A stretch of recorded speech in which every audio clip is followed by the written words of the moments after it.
Stand and recite the pledge. I pledge allegiance to the flag of the United States of America and to the republic for which it stands, one nation, indivisible, with liberty and justice for all.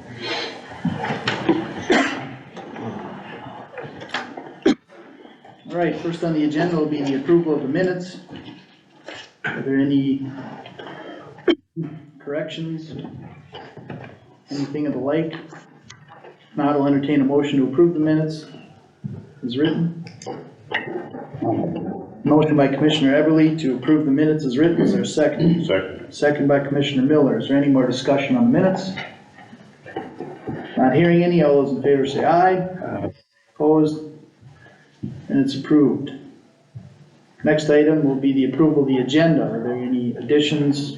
Yeah, can we put on, being this year was in the paper about that summit deal, Okay. just if there's an update with our emergency, We what can it costs, just, just get a monthly update from them. Yeah, we can put that under hold and unfinished business here probably, since that's kind of a...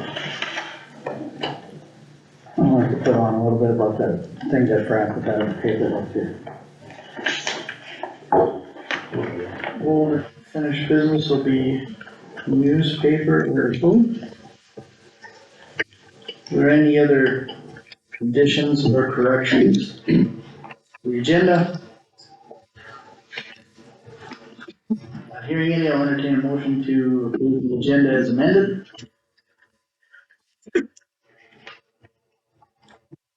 Motion by Commissioner Everly to approve the agenda as amended. Is there a second? Second. Second by Commissioner Miller. Is there any discussion on the amended agenda? Not hearing any. All those in favor say aye. Aye. Opposed? Agenda approved as amended. First item on the old and unfinished business will be the tracking system for county vehicles. Does anybody have an update on that? There's something in here with like those are two things or like Verizon. I think this has something to do with it. Right. Okay. Commissioner Miller, you? We had a meeting, Michelle Massett and I with Verizon, Okay. and their proposal is $15.95 per vehicle per month, sorry. But their tracking devices plug into what they call the engine area. That gives you way more information than we really need.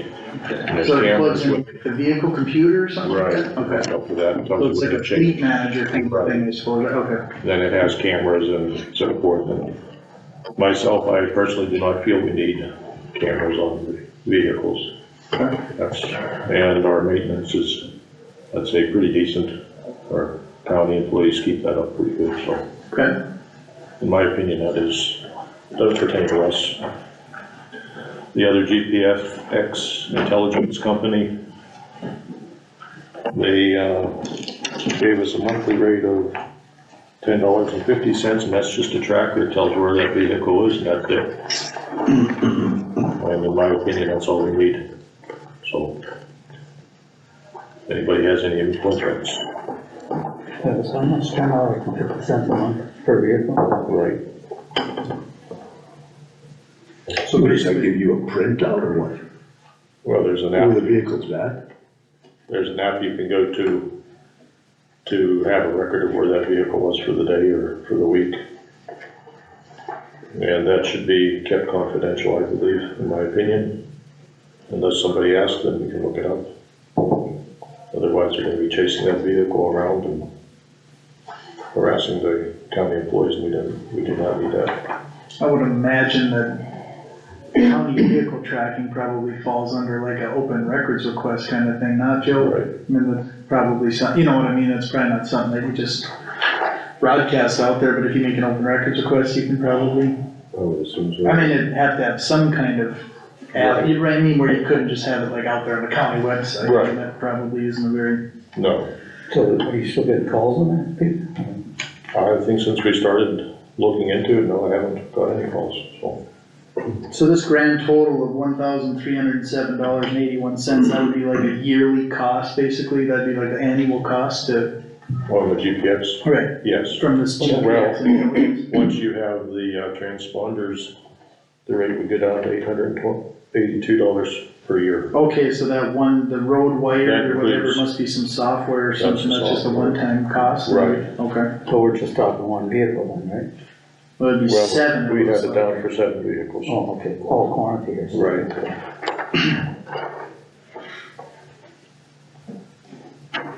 So, what vehicles would they all be in? Marcy had a list of them. You have that, Marcy? I mean, are we just talking road vehicles or? Road vehicles, yes. Not blades or nothing? No, So it looks like it would be, pretty much the, one courthouse vehicle, and then the rest look like they're the road department. Yeah, but what are the semis or No, they're just pickups, like one's a F-350, which is a service truck, F-150, which is the old, well, that one's the one that Gar probably uses, the 18, the 22, and the 23 are the recent pickups that we bought over the last few years, and then the 99 Chevy pickups, that blue one they use for tarring. So basically it'd be all the road department vehicles and the one, county vehicle. The old So- sheriff unit. Yeah. what is that really gonna tell us though? Well, I mean, it'd be one of them deals, I suppose it just tracks everywhere it goes, and then I suppose you could query data for a day or a week or a month or anything like that, that'd just tell you where it went, basically. I don't know if it'd give you like coordinates or a map drawn out, you have to do some more research. but- Most of them have a map with a route, like on Google Maps, Sure. of where it was, like a drawn out I line. suppose it kinda has like a check-in time every like Yeah, minute or it something, does, or like like a intervals dot, yeah. and then dots. Well, like I said, when I worked at the coal mine, we had that for the coal trucks and stuff like that, and then it gave you just like, it didn't show you every inch, but it would show you like every 30 seconds, it would basically like take a snapshot, and then it would give you like a route if you wanted it for a specific time or a date, or I think you could go all the way up to like 30 days, and after that, it was getting to be a lot of data, but, so, It was. I'm assuming it's something along those lines, the software part that you would get would be a way to read it and print out a report or something. it would also protect our workers, I believe, from being accused of something they didn't do, because we could show that they were at this point and there this long. Say they said, well, we've seen them out there for 2 hours in the bush sleeping. Well, here's the record. No, they weren't out there. That would eliminate that question. Well, it could be out putting a sign, it could be taking 2 hours to put up a sign. Exactly, right. Yeah. Well, I think, I can probably do a little more research on it or something too, because the other question I'd have is, if we were looking at probably, doing some more work with our blades, as far as, what it would take, GPS and that. what we're paying for, what we've already paid for versus what it would take to, cause I know, like at the 6 county meeting, it seemed like some of the other counties were kind of utilizing that for the fleet management side of it, and then they also, so maybe, maybe that's something to look into, just, before we make any decision on it, maybe there's something we can combine it with, or do something like that, or I don't know, I don't think it's a bad idea at all, really, to probably just look into it. I'd like you got more than one company here, and like you said, the Verizon one maybe seems like probably some overkill on it, so, Right. Well, it gets into an invasion of privacy, in my opinion, when you get cameras involved. If anything, maybe an idea would be to have this GPX intelligence, maybe if they could call into the meeting or do like a Zoom with somebody, or, maybe some kind of a presentation, just to kind of answer some of the questions we have, just to, I hate to make a decision and find out it's not what we want, or Right. it's still overkill, or maybe, Right. maybe it's not even what we're looking for, or we're just assuming what it's gonna give us versus what it does, so. I'd say maybe the next step would be to invite them to maybe call into the meeting at least, or if they can do some kind of, something like that, Sure. wouldn't be a bad idea. Right. So, okay. Any other discussion on that topic? Good. If not, Kathleen, you wanted to take a couple minutes? Yep. Okay, you sure can.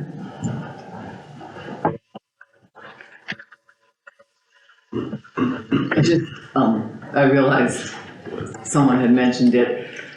last week, or that I hadn't introduced Robin to the, commissioners. And so that was one thing I wanted to do, is I introduced Robin Mossett. She's been here since October.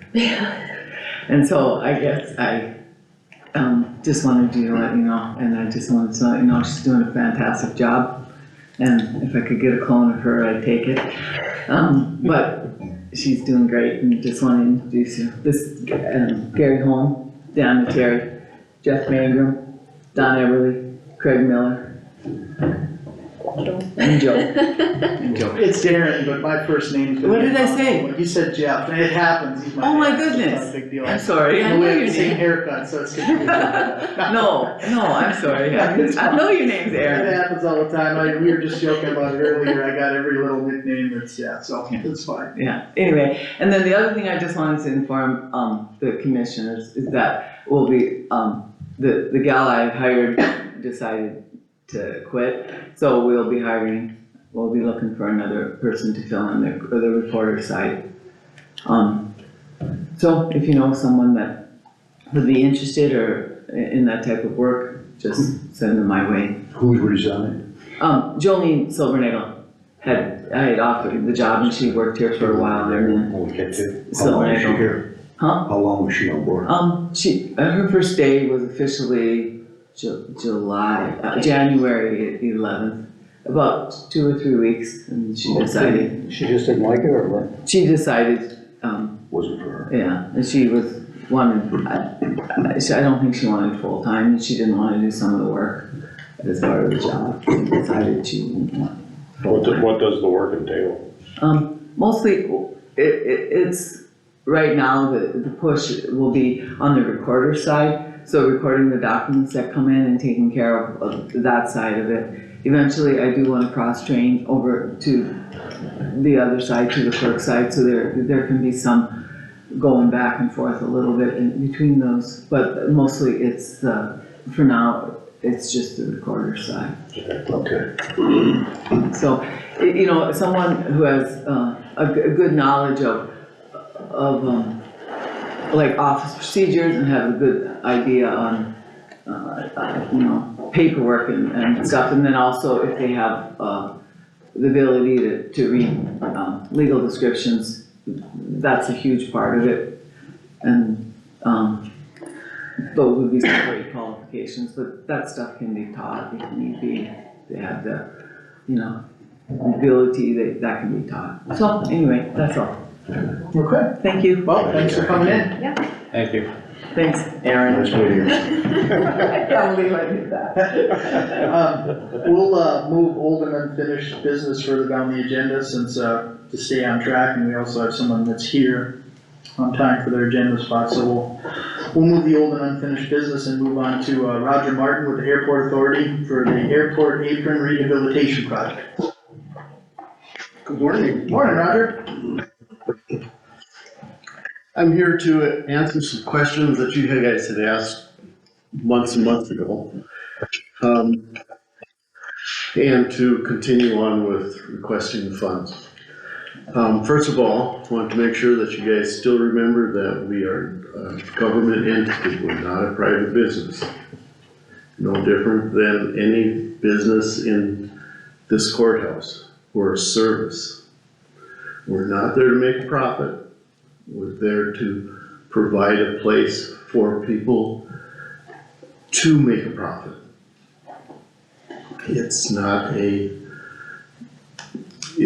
entity that allows businesses to come in and provide another service to the farmers and to the city of Lytton and to the county. Okay, we were established in 1940. Actually, it started about 1938. Established in 1940 with the city taking over at that time. They decided that they were going to create a board to run it, but it was going to be a city entity. That's 84 years that we've been in existence. In that 84 years, I'm not that old, but in the time that I've been on, we've been here to ask one other time for some funds that we needed because we were running short. In the past, we have been able to, our funds come from land rent that we rent to the farmers, that we put it out on bids every 3 to 5 years. But there are stipulations on that rent of land that they can't plant row crops. And that's just for protection of the plains when they're coming in. We also, when we had Mike that was renting part of one of the hangars there that he rented out for planes to hangar their planes. That was part of his job. We also, in agreement with the North Dakota Aviation Commission and their booklet on airport management, we may have an arrangement with him that in-kind services, he provided the maintenance of the airport, plowing the runway, making sure all the lights are working, in exchange for hangar rent for where he ran his business out of. He also ran the fuel system that he would put the fuel in and he got the profits off of it. We provided the tanks that was given by the State Aeronautics Commission, but he got the profits off of that. So we had built up a little kitty because we knew this project was coming up. With the unfortunate death of Mike, we ran into paying, the tanks were almost empty at that time, so we had to pay $30,000 to get 100 octane fuel for the airplanes, and eventually we had to put in jet fuel to fill the tanks also. So there we ran, our continuation funds ran into the hole, so we ran out of money. And plus we also had to start paying for somebody to maintenance airport, clean the runway and all that other stuff, that taking care of the lights. We had to pay somebody to do that again. So we ran into financial difficulties at that time with that.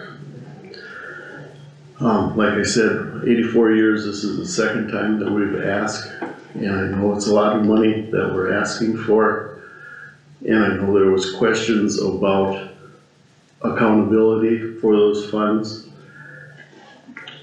And what we've kind of come up with is that if the funds were available, if we could get it split into over a 2-year period, what we would like done is, if it's possible, that, and it'd be good for everybody, is that we'd only get the funds on invoice.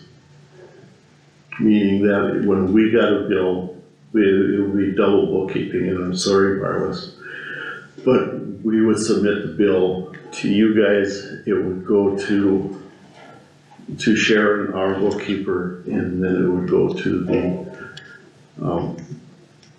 the state entities that it would go to. The other thing is that funding for that, we get the rent. We rent out the hangar space right now, which is like $400 a year for a plane to be parked there. We do have a number of planes. We have to keep a number of planes on our book list. They don't have to be, they have to be, say that they have, this is their main airport. They don't have to be on premises. Meaning that some of the ag farmers that also fly can have their plane at home, but this is their home base. And that's just part of business with the airport business.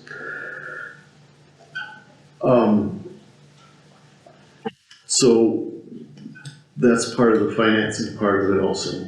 So we're still asking for money. The board is made up of 5 members. Kenny Wickenheiser is the chairman right now. We have one that is appointed by the city. Randy Meininger has been appointed by the city to be on the board. We have no choice on that. The other ones are Bruce Arlock, Travis Doctor, and myself.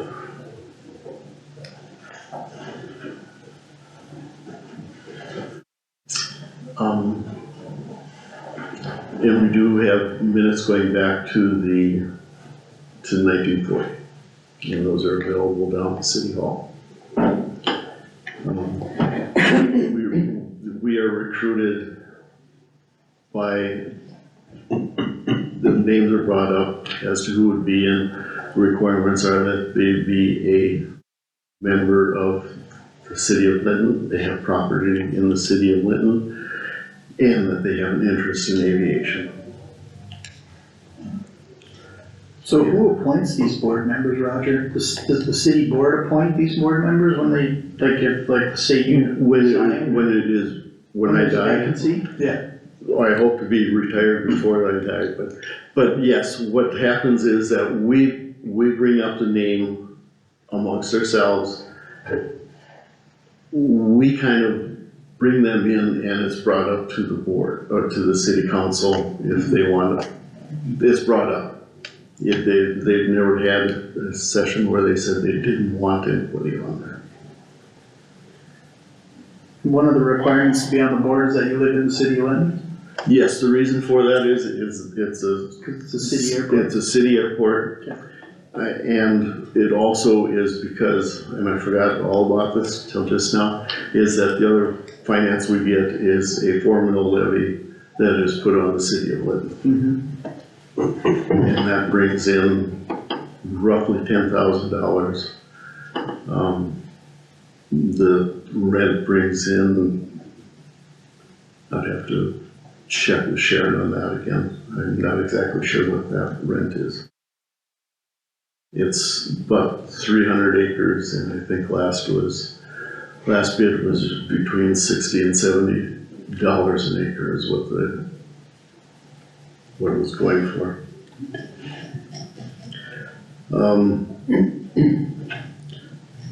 We provide plane storage.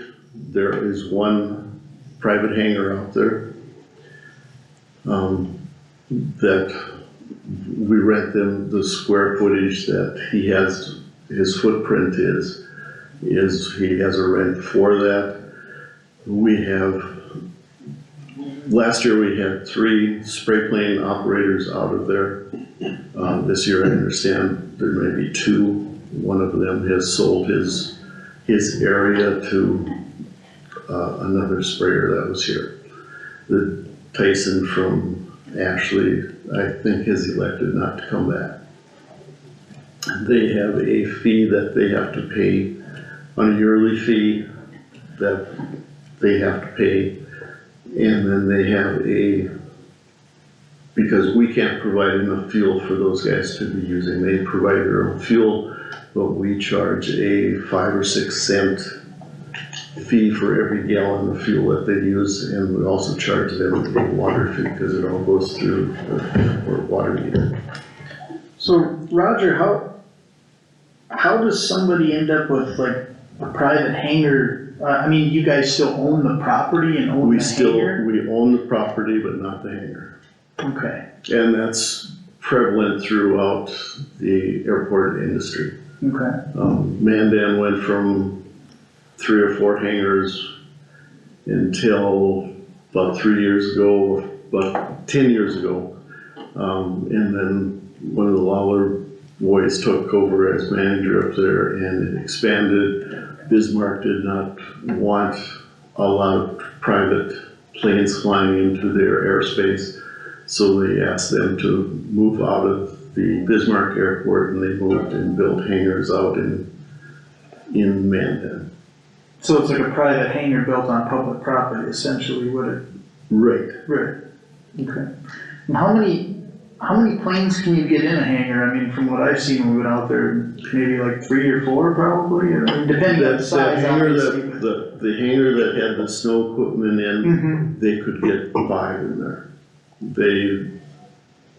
They can park them in such a way Right. that they do. But if you really squeeze them, you can get about 4 or 5 planes in a hangar Right, roughly, or? but then most of the people want a space that they can take their plane out all by themselves and put it in by themselves. And in the past, what we've had, these are kind of like community hangars. Mhm. And so what we had to have is that we had to have a person out there that was dedicated, and that was usually Mike or his son, or Travis, that was there, that knew how to take those planes out and put them in. Cause if you bang a wing, that changes the aerodynamics of the plane, and the plane owner is not really happy about having things in that plane. That's a heated structure, that hangar. They are both heated. They're heated They're heated. for $400 a year. Yep. And who pays to heat that? You guys do. Well, actually, we've taken the cost of the propane, and we've taken everything into account and broken it down, and to figure out what it should cost per plane. So it's actually part of the rent that they're paying for the heat. Again, we're not there to make a profit on it. We're there to facilitate. Because one plane brings in another plane brings in a group of planes, and hopefully somebody brings in a business that the community and the county prospers from. The spray planes that come in, when we were out there that day, I asked him, I figured his plane, a used spray plane typically went for about $800,000.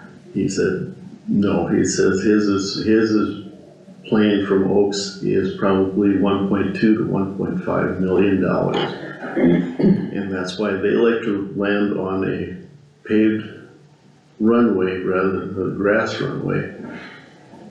Because it makes a big difference on how much product you can take off with and how much product you can, because everything has to be so specialized on a plane. You ding up a wheel or anything else, it takes months to fix. That's the going rate in the state, $400 to house a plane per year. No, At that amount of quality worth of a plane, to house it there for a year for $400, seems awful cheap, in my thinking. Well, that's what I was gonna say too, you gotta, I mean, you say. we have to charge what we can get. If we charge too much, they're gonna take their plane somewhere else. Yeah, but $400, I mean, like you said, it's not to make profit, but you still should be able to recoup your costs, what it costs you to keep it there. We are recouping our costs, but if we charge too much, when we went up to $400, we lost 3 planes. And they put them in a heated structure. I mean, people pay for just a little storage shed, right?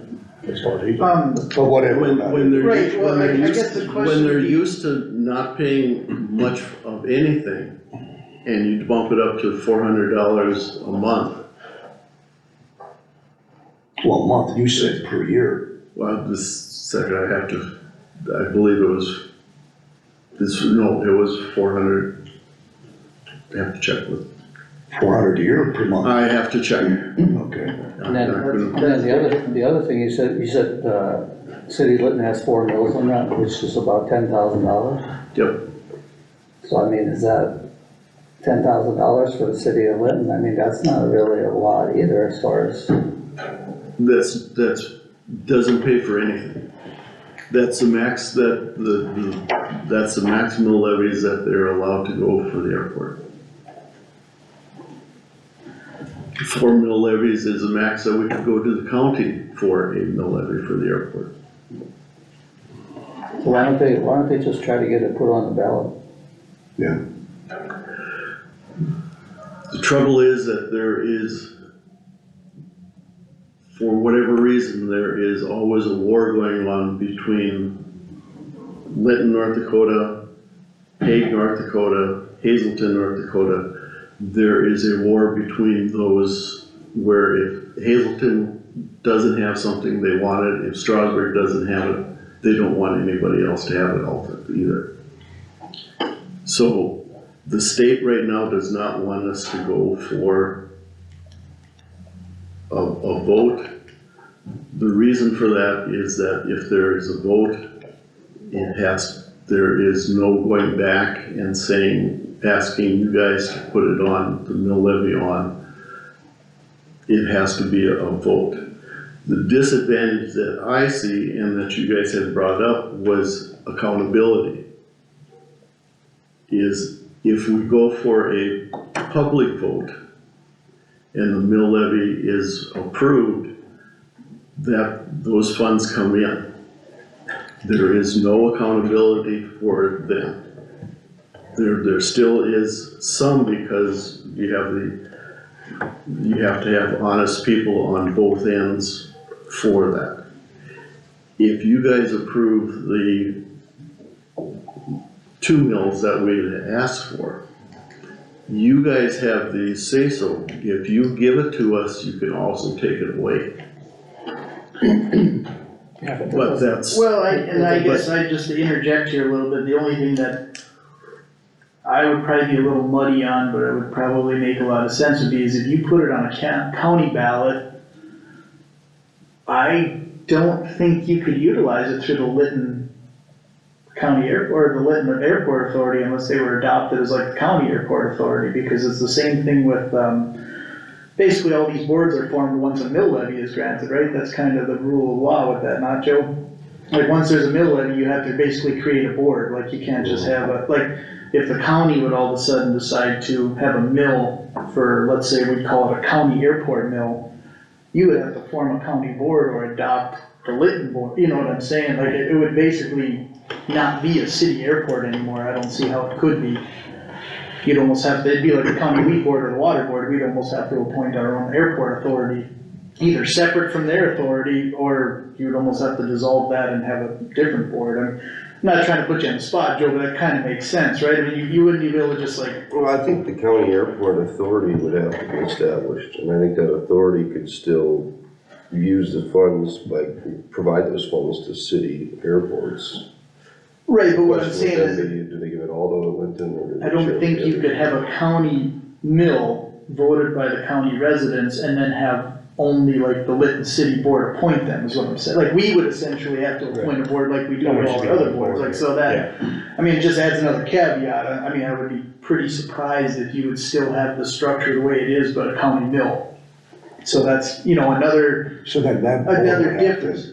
to allocate that money to the city board, correct? I mean, I'm getting into I don't waters, know. that, well, what I'm saying is that generally the rule that I've ever been taught is if you're gonna form a county school board, because even like the ambulance mill levies, any of those, you have to have a board that oversees that. Then you either adopt some board that's already there, the county recognizes a board, or you form your own board. Well, there has to be some accountability for it. Exactly, that's my point, is that once you create a mill, you can't just go, okay, we're gonna create this mill, we're just gonna divvy it wherever we want. You have to form a board, like a subcommittee essentially, that is responsible for that. That's why there's a historical board, that's why there's a water board. When the county commissioners formed the Emmons County Weed Board in 1952, part of the mandate was, and don't quote me on the year, that was sarcasm, but the mandate is not only with the mill, you have to create a board, like you usually can't just oversee every board as a county commission. So I'm just saying that's probably another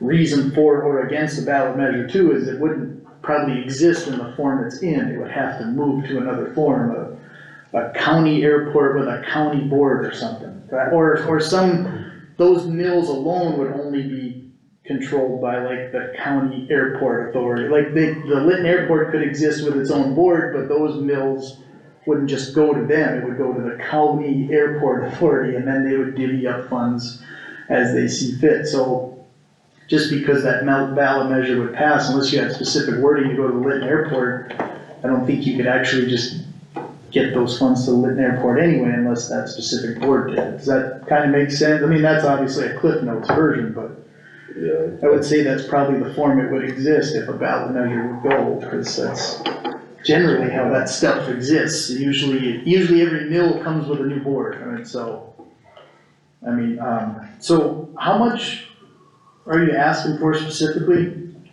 For the What we're airport? asking for is $120,000, and that can be over 2 years. So why don't you guys try a fundraiser of some sort or something? You know, like that little store at Hague there, they needed some money too, and well, they had a little fundraiser, they raised $50,000, and Those are options that we can look at.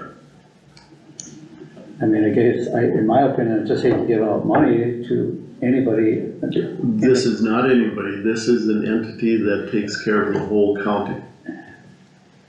Yeah. There's I'm not mixing words, but anybody that wants to go shopping in the city of Hague can go down there and go shopping. But is it mainly for the city of Hague, or is it mainly for the whole county? For the whole county. And I know that you had asked before if the city of Hague had needed money for their grocery store, would they come here and ask? If they have jumped through the hoops, if they have a mill levy set up for the store down there, that they are paying for it already, if the city has no extra money that they can put into it, then yes, I would say that they can come up here and ask for it. But then it's going to be up to you guys to do the same thing that I am doing right now, asking for the funds. The airport, 99% of it is for the farmers in Emmons County that have crop spraying done. Now, just a caveat for that is part of the people want to have their crops sprayed. When Mike was spraying, his son said that the most he sprayed in 1 year was 250,000 acres. No, 490,000 acres. The city, the Lytton Fire Department's fire district is 500,000 acres, which is from miles south of the airport to the Tenvick border, to the Tenvick Road, to the river, and to the county line. That is 500,000 acres.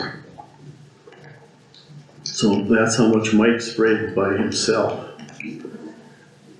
And he also brought in, that did not include the potato plant, which has its own sprayer that comes in and sprays that.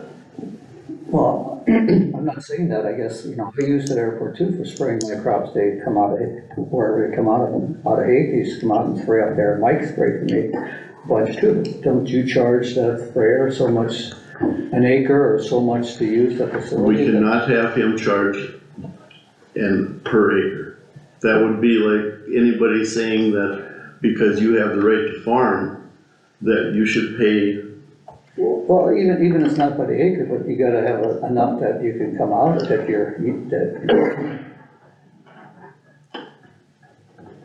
You can't do it that way because you have to go by what the average charge is that for the rent for their area, that you can't charge them anything more than what you can, the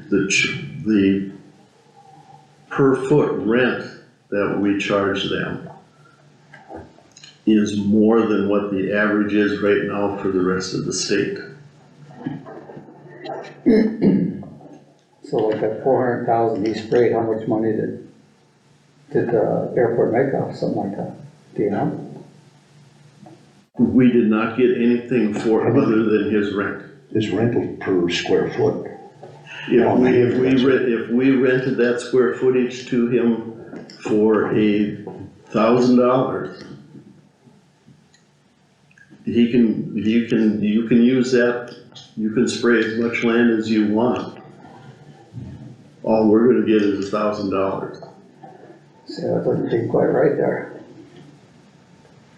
Yeah, but there seems to be, there's some kind of a confusion or some misinformation or something, because even, I mean, I understand what you're trying to say when you say you're not for profit, I get that, cause you're kind of a public entity, but even, I mean, profit is over and above your expenses and everything, and part of your expenses should be some form of a fund for improvements too as well, though, I mean, that's where, I mean, Exactly. and I'm not saying you don't have that or anything, but just in a general sense, I mean, even just in the business of things, like, even when I calculate the cost of my own business, I mean, part of my break-even cost is for the improvements of the structures or the improvement of vehicles, or, you know, I just. Let's back up a little bit to the business model. If you're a business model, yes, you are looking at covering your costs.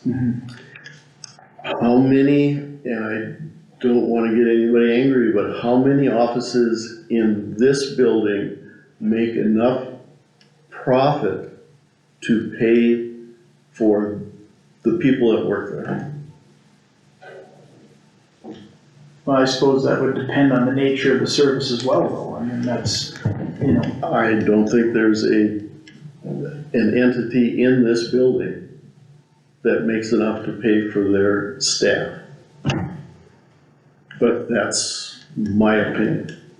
No, but some of the entities are government mandated by even the state, there's no mandate that we have to have an airport in the county either, so I mean, if, No, but if, but I mean, what we're talking about is we're talking about a difference between profit and operability here, or whatever you wanna call it, and that's where the difficulty that people in the county see is that it's the Linton Airport, and that's exactly right, and I don't disagree that it serves the county, there's no disagreement on that, but I would tend to agree with Commissioner Everly on the sense that if it's that vital to the county itself too, I mean, generally with anything, usually the users get the bill passed on to them. If it's that vital to the ag community, then some kind of stipulation, some kind of additional cost, I mean, look at our cell phones, or anytime anything needs to happen, that cost gets passed on to the users generally, so, I mean, I don't think maybe inheriting $120,000 burden on all the users is probably the case, but a good portion of that could be passed on to some of the users as well, because if there's enough users, it should be a pretty small amount, if there's I mean, like, let's just use the fact of $120,000 and you want it broke up into 2 years, that's $60,000 per year. I mean, if there's 1,000 users, that's $60 per user a year, and there's probably not 1,000 users, but let's just say there's, I mean, now my math's gonna get kind of embarrassing because I don't have a calculator, but I mean, even if there's 100 users, I mean, you're talking a small portion per year increase to be able to meet some of those needs, that's where Well, what I'm getting at, like with this, like you said, okay, if Mike got charged $1,000 a year or whatever to use that hangar, that's all you're saying he got charged? And now, like you say, if you spray 400,000 acres, 450,000 acres times $8 an acre, that's $3,600,000, and he made all that money? he took in that money, if he had to pay for spray, if he had to pay for fuel. Well, no, the $8 an acre, that's just supply to plane, because the farmers pay for the fuel. Chemical. Or chemical and stuff. So, but this was just what he would have made, $3,600,000. And now you're saying the airport probably only would have got $1,000 out of that? Per year. Yes. Yeah. I mean, I mean, you can kind of see where we're coming from though, Roger, like, I mean, I understand there are certain limits you probably have, but I don't, it seems to me just, I mean, and maybe the numbers aren't accurate, so I mean, not every number you have is accurate, so I'm not gonna just completely pick on you about it, but it seems like there's some kind of a disconnect between the value you guys are placing on your property and the use of it versus the value these guys are getting out of it, it seems like there's kind of a disconnect here. Either the numbers aren't right or there is a level of kind of, you guys should be able to be going up on some of these things to generate enough income to soften the blow. I mean, if you were coming for $20,000 or $30,000, it'd be a completely different discussion, like a one-time deal, but I mean, $120,000 is a lot of money when there's some fuzziness with some of these numbers as far as what these guys can generate. I mean, you're talking about $1 million plane, and they can't afford $4,000 or $5,000 a year in rent, even if it's $400 a month. That doesn't quite add up. I don't know, I'm struggling with that number, I'm not gonna lie to you. If we go up enough to cover our costs, as you said, a business has to cover that cost somewhere. So what's gonna happen to the farmer? That's saying the elevator cost charges so much to do this, and that's what we gotta pay. You pay, or you don't get the service. If we don't pay, we don't get the service, like you said, I mean, that's just the way it is. I mean, Yeah, I But don't know. part of our job as a government entity is to make it affordable for the ag businessman to make a profit also. Well, I know, So if but we have, he's making all the profit, and you're making none. Well, gentlemen, we're kind of getting past our agenda time. Roger, Okay. thank you for coming in though. I mean, the board members and the information you gave was valuable. I would suggest that you or someone else on the board or a multitude of you come back in and we continue the discussion. I don't think any of it was bad here.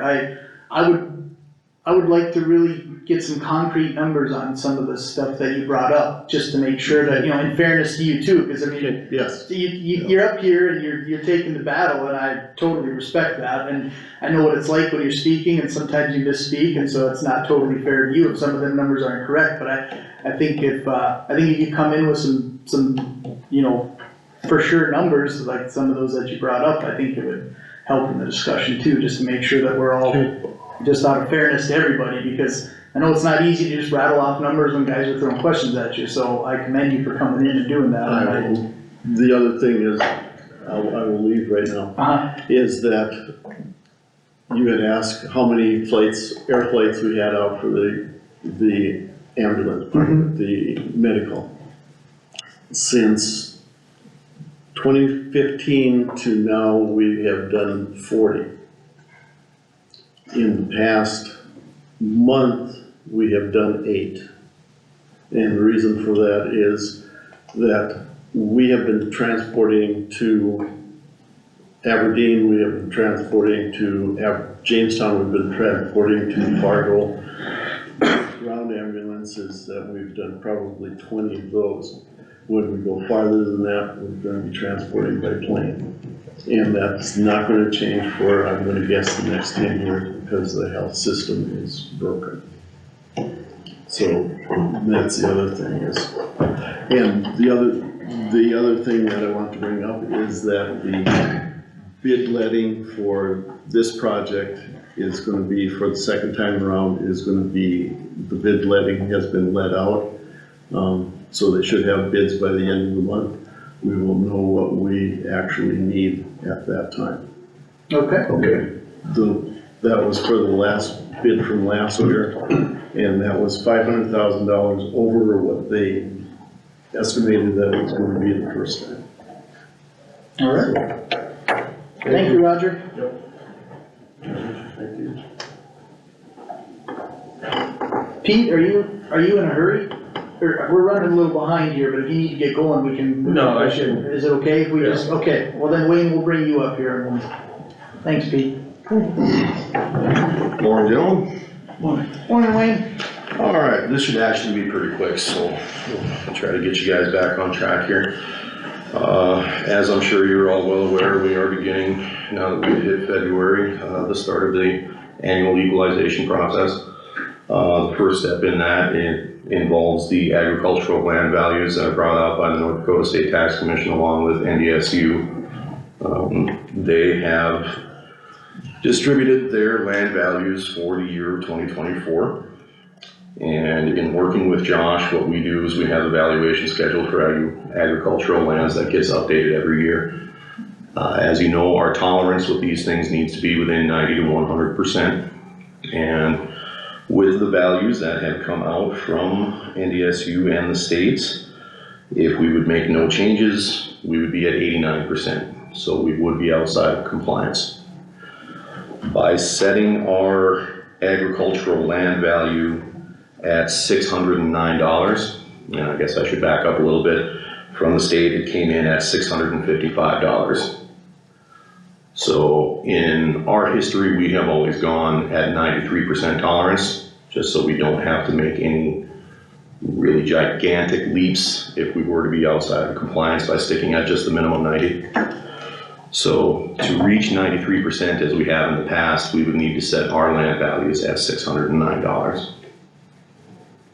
So And we're at what currently? currently we are at,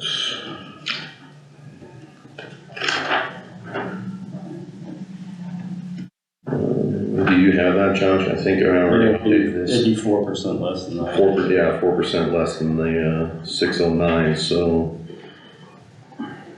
probably about 575-ish or something. So you're gonna have to go up about $35 to $40 an acre as a whole. Yeah, I don't have a calculator on I'm it, just waiting at there too. so. You're on 585 right now. 585 right now, so Yeah. that's okay, so it'd be an increase of about $25. Oh yeah, I'm thinking around, yeah, it's 20, because we gotta get above 609 or around 609 to hit where we want. 609.38 That would be would the put us at exact. 93%. That would put us at 93%. We have no choice but to go at least that. We gotta go at least. We have no choice but to be at least 90. But if we go 90 this year, there's a chance that 90 this year, next year would only be 85. We gotta do a 5% jump. Yep. And we could keep falling into that trap where all of a sudden, you know, the crows kind of come home to roost kind of thing. We could put ourselves in a position where 1 year we're gonna have to go up to these people and say, hey, now land rates are increasing by 12, 15%. Because if we were to %, what would we be at then?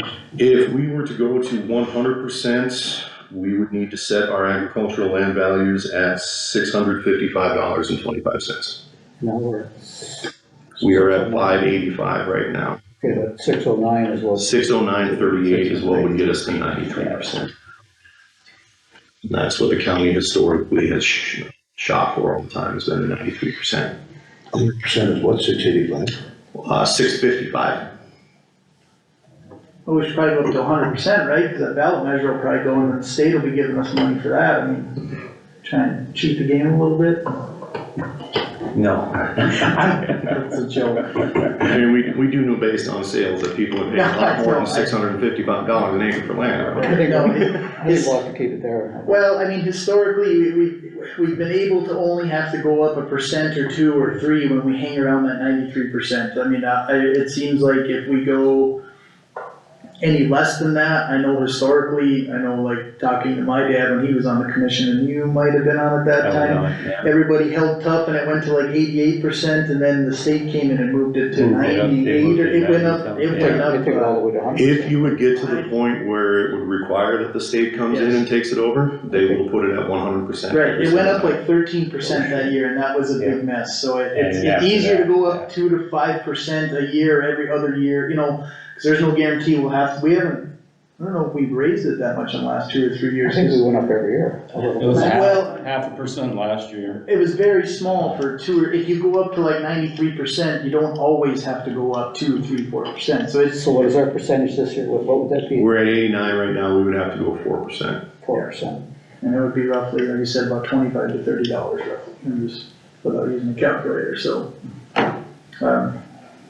It's really not much of a choice, and I think your recommendation is to go to 93%, but. Well, I would wanna stay with what we've done Right. historically, if that's what the county has always shot for in the past, I don't wanna come in here and make any kind of broad sweeping changes to anything by any means. I think we've always kind of been trying to stay under 95 rather than over it too far, so I'd say that 91 to 93% is a pretty good, pretty good spot. I mean, so. So we need a motion on that? Right. Yeah, I need the direction from you as far as what percentage you wanna be at.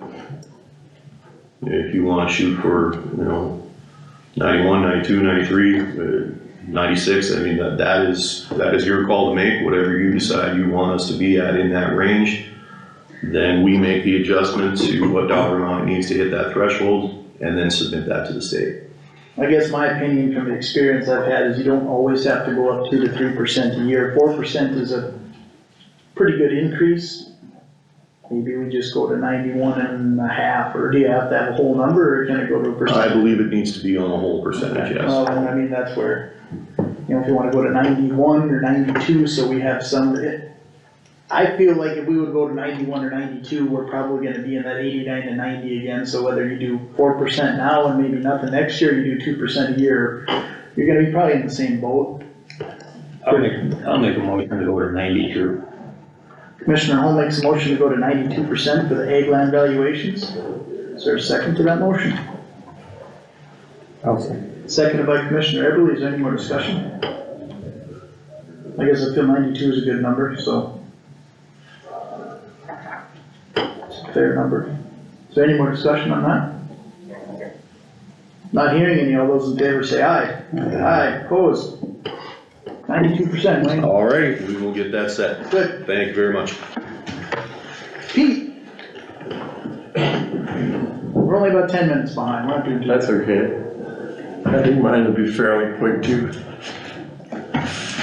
I guess the ways that I came in here to discuss, and I notice when we pay our property taxes, we pay a small percentage for a historical society. And that all goes to one here in Linton, for Linton's Historical Society. Yeah, I like in Northern County, we have one in Hazelton, the Historical Society. I haven't talked to him yet, but we also have the Braddock Threshing, South Central Threshing. To me, this is part of the history of Emmons County too. And the threshing show at Braddock, to me, is a big benefit for Emmons County. You know, brings people from out of town, out of county, they bring their tractors and stuff. It's only one weekend long. But I just don't understand why all the money has to go to Linton's and why can't it be split like, and I don't know what's in South County, if anything. Well, I'm trying to look around. And why can't be, that money that we do get be divvied up a little bit among some, the other organizations? Right, I believe that is the Emmons County Museum in Linton. That is actually just an Emmons County mill to the Emmons County Museum, so I believe that those funds, Yeah, but, there's a board, and then that board could divert those funds, you know, to Hazelton or to Braddock, or it's just like the weed board or the water board or anything like that, and actually, there's a vacancy or two on that board. We send the money to Emmons County Historical Society, all the tax collections get sent to Emmons County Historical Society. There's a board made up of a few people. My suggestion would be is for Hazelton, a member of Hazelton, to get on the board. Because that money gets sent to the board and the board decides how to spend that money. That's how, yeah. And I think you guys should get a member to serve on that board from Hazelton and make a recommendation to divvy out that money for a project in Hazelton or what have you. Well, How many are on that board? Well, and that's just it, I think Weren't they looking for we that? do not, you guys do not appoint that board. They just do their own board, and I know they're Well, short. I guess the question I have, or a couple of them, is one, is the appointment of those board members doesn't seem right. Because if we have a county mill levy, then in my mind, the county commissioner should be appointing the members to those boards. So how that board has been operating is a little confusing to me the more I've been looking into it. And second of all, those board members should be on terms, just like any of the other boards that we appoint. And if there's vacancies, we need to know about it, cause I know just in the last 6 months, there's been a few, either people have passed away or resigned. So I would like to see an updated list of that. And I would like to see, I mean, that, in my opinion, that board should be appointed by the county commissioners. I don't see how there's any other appointment. I don't know who would have the authority to appoint a board member other than us. Joe, do you know how So that that- would work? Because like even like with the hospital, that's not appointed by the commissioners either. Yeah, I don't There's a know that five, the Historical Society. Well, I think, because I think the curiosity that I have about it is with the county mill going to it, just like what we discussed at the airport, there's gotta be some accountability to those mill levy dollars, and that usually falls on this board. So, there either needs to be some kind of minutes or something, like even with the hospital board, where the county designated the hospital board as its board or something, but there's not enough accountability with some of them boards, cause even with the historical deal, that's the Emmons County Historical Society. the historical society, you call it that, and that needs to have, like, their bylaws and minutes and all that need to be referenced to this board. There needs to be some level of approval, because in my opinion, there's really no reason why that board isn't made up of people from all over the county, and then those funds Yeah. are divvied to. If there's a Hague's Historical Society, Strasburg, Hazelton, Linden, the city And I ones think are the separate. Sheriff's Association does a lot for this county. I Right, don't but, even know, who are you, if I can ask? I don't know you. What's your name, if I can? Pete Consumption. I live in Hazelton. Okay, okay. and so, I mean, there's kind of a disconnect with that board too as well, that I know Clarence had brought up, and I've kind of looked into it, but there's definitely a disconnect with where that board operates and how they I operate. don't remember, what do we give them a year? I know, you know, It's, It's a quarter of a mil. a quarter of a it's mil. roughly $12,000, I think, is kind of the neighborhood of it. I mean, it's a small amount, so, you know, but I mean, a little bit here and there, but right, I mean, that, If we get $12,000 and the board says, well, we'll just spend it on a Christmas party. right, and then that's something that, you know, like I said, Clarence Hertz had kind of brought in, and, you know, and then I know that, so that was part of that discussion, was just the accountability of some of these boards and where they're, you know, they've kind of operated without discretion in some of these areas for years, and it's just been the way they've operated, and looking at it the way I have, I don't see how that's right, because there should be a to at least those funds, and We'll leave it like the hospital, they get 5 mils from the county. And you don't It was appoint the board voted member. in up to 5 mil. that was voted in on ballot measure, so that probably had some specific language to something, but even that, I mean, there's levels of accountability, I'm sure, that, you know, are, need to be just double checked if anything, They so. do turn in a budget, just like the Historical Society Right. turns in a budget too. But that budget is based on, they usually max out the mills that were allowed from the ballot process, so it's, like, that part is, See, that's why I said there with the airport team, why don't they take some of those mills, the hospital take some of those mills and support the airport if they use that facility so much. well, I mean, to get back on track with the Historical Society here, I think the quick answer to that is that those funds are county funds that go to the County Historical Society, and I If honestly. we become the Northern Emmons County Historical Society, Well, Hazelton and Braddock, we can get money. I mean, philosophically, I don't think the county should be involved at all, the tax base. But since we are gathered in place, we're taking the money, I think it should be split by all Right. societies in the county, that's just. Well, I don't disagree with that at all, and that's where the question even comes to the membership of the board, because I think there should be a membership from, you know, kind of like how we do the water board and the weed board, we try to get someone from every district, you know, as much as we can, for that very reason, so that way it doesn't all end up in one specific area for one specific reason, so, I think you bring up a valid point that, Ooh, how do I go about trying to get on the Emmons County Board? well, that's kind of an interesting question, because I don't even think anybody on this board knows, and that's kind of the trouble that's been going on for, well, that's been going on for a little while here with questions on how the Historical Society operates, and, you know, it even kind of gets along the same lines as what we just discussed with the airport, where it's Yeah, county they're- airport, but you have to live in Lytton, and you're appointed by certain people that get your name brought up. There's several boards like that in the county that are operating like that, and that's the way they've operated in the past, that doesn't make it right. And now that it's coming to light, it's kind of troubling how some of these boards are getting formed and how they're operating, so I think us as a board needs to be looking harder into some of these, and the Historical Society is definitely one of them, so, I would say, right now, the best thing to do is to probably get a roster of the board members of Historical Society, and, you know, probably a review of their bylaws as far as when their terms end, when they're up for appointments, and the eligibility of those appointments, you know, if there's anything in their bylaws or how they were formed. You know, a lot of these things were formed through a ballot process, or the county board formed it years and years ago, and the bylaws were drafted then and things like, I mean, there's other things to consider with that, so I would say for now, the best thing to do is to, contact the Emmons County Historical Society on your own if you wanna do just your own part, I mean, but I think as a board, we definitely need to look into it as well, so.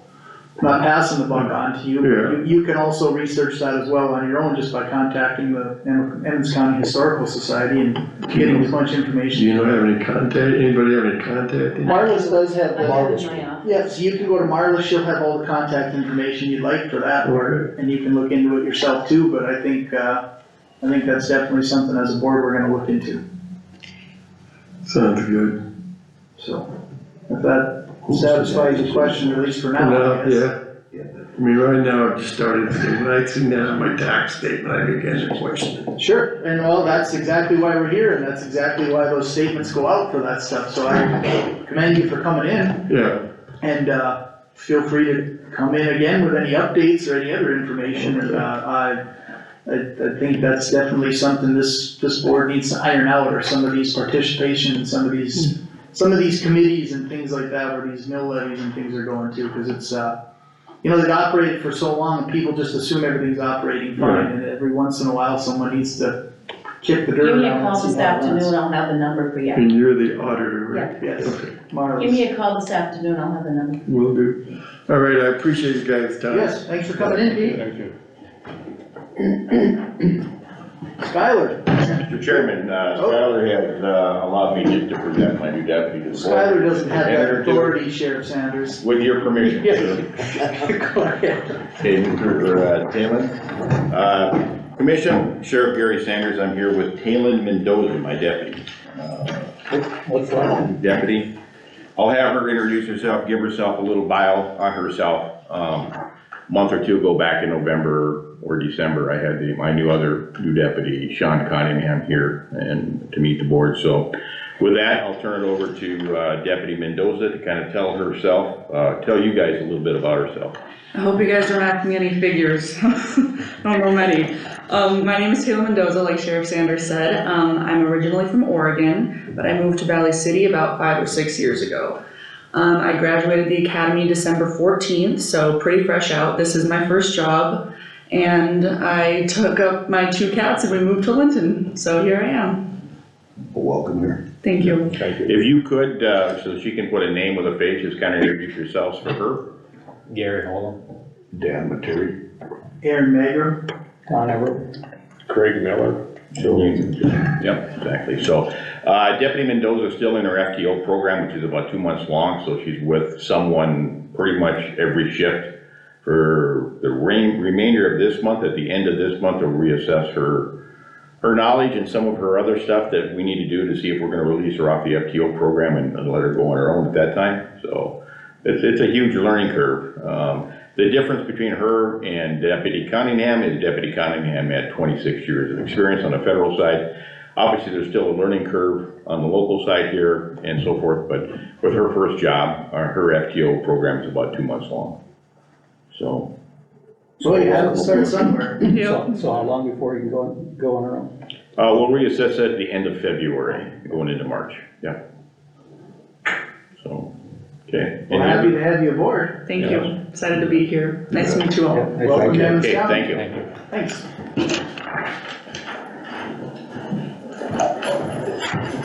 Skylar. Well, we're just gonna parlay Sheriff Sanders, here to introduce some new employees to the road department. There's 3 of them, so I'll just have them stand up when they, so we have Wayne Nelson, he's running out of the Linton shop. We have Wes Vaughn, he's running out of the Hazelton, or the Strasburg shop. And then at the end, we have Travis Schaefer, he is running out of the Hazelton shop. I don't know if you guys need to introduce yourselves again, I think you guys all heard them, who put the name to the face. Unless you guys wanna restate your names, but I think we just got that covered. So, and they will be coming off, pretty much they all started in September and they will be coming off probation at the end of February. So we'll evaluate them again and, sorry. All 3 of them? Yep. Wayne started about, 2 weeks prior to the other guys, so. So far, so good? Well, it's been a tough winter for new guys, so I mean. Should've been here last year, right? Don't jinx us. Yeah, I don't know, put all. I'm not that powerful. I seen they're out blading roads this morning, yeah? We went out and we're doing very little maintenance to them, just a little bit, because I mean, we're supposed to take some rain and snow, so we're just trying to take a few bad spots off, like 8 or 9, so. I was gonna ask you about that, just because it seems like the tops are softening with this warm Just weather. because- Right, but that's a double-edged sword, so You guys can sure sit down if you want, it's fine. we're being very cautious, so. Right, you don't wanna go too far, but I mean, there was some spots that were getting kinda soft, it was unbelievable. Right. It's been, Right. especially if we would get a kind of a warm rain the next day and a half till it turns to snow, it's gonna be tough for a little bit. Yeah, right, I mean, I didn't think we'd have 45, 50 degrees in the end of I January. don't think anybody was ready. Not up 60 some below. No, I didn't think that frost would be coming out anytime soon after that cold stretch, but it's amazing how, and like I said, how warm, a 30-some degree rain is gonna be, it's Yeah, gonna be interesting, so. So you've been going out cutting some, just where they got ruts, filling them in? just, I mean, we kinda just started today, cause we're just gonna touch up a few spots and that's pretty much it. Cause I think down there at Hay Farm Market Road, someplace, if there was a couple of people, so that, they checked that. Right, I mean, once again, it's 45 degrees. I don't think anybody anticipated the first week of February, we're gonna be on blading roads. Right. So I We're don't- just being very cautious with it, Yeah. cause if we went and did a bunch of blading and then we got that rain, it might be. Especially if you pull up loose stuff on top. Right, so we're just, a little bit of rut, is probably better than having a bunch of. And the other thing I'm thinking of Dave Kadowski about where, by Larry Umber, that water over the road there, did you see those pictures he said he sent it? I don't know if there's. There's no culvert there or nothing, cause it was never designed to have a culvert, like, we're gonna have to have a discussion here about how you guys wanna move forward on it, so, I mean, that is.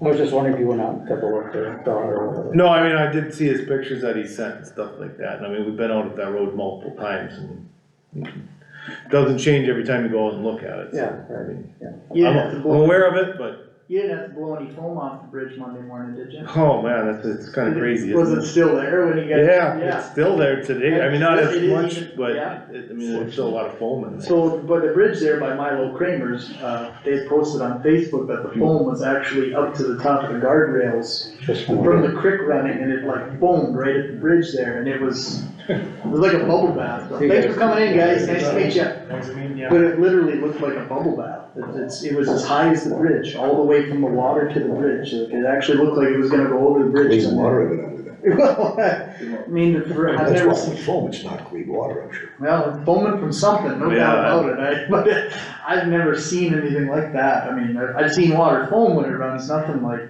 Yeah, I don't know what it's it's a wild deal. crazy, it's different. So I was just. It's gotta be livestock waste and stuff like It's that. gotta be that, Right? well, and fertilizer off the Clear golf course water will maybe or not fall something. Yeah, I mean, it's gotta be like almost from the golf course and some other things, or I don't know, just No, it's kind of a wild deal. It's from the creek. Coming from the east. Yeah, Yeah, people push a shit. Don't push the manure into the creek, which is totally. McIntosh County, it's not here. yeah, well, Beaver Creek does go in other counties, guys, come on. What's happening with that state truck? Get rid of it? No, it's gonna go at the end of the month, it's on the auction it'll close February 28th, I believe. Auction, I thought it has to go to another government entity. No, we couldn't sell it we couldn't sell it directly, it had to go on auction. Yeah. Okay. We tried that, but I seen a deal the other day, what's it called, yesterday, salt dog, have you ever heard of that? It's a mount, it's probably 1,000 pounds in the back of a pickup mount, it's slicker than heck, they had it down in Rapid City. I stopped and looked at it, was parked, that's all the county would need. If you need to sand or a little bit of, or Right. salt, cheap, I'm sure not cheap, but compared to maintaining a vehicle, Right. it's cheap. right, yeah, I mean, they have those slide ins for the Yeah. back of pickups. This was mounted right on the back, Yep. just a hopper. Just holds a couple yards or something. Yeah, I don't know what it holds, but it's simple. No license, no insurance. Clear deal, I thought. Is this something the county could use instead of a truck?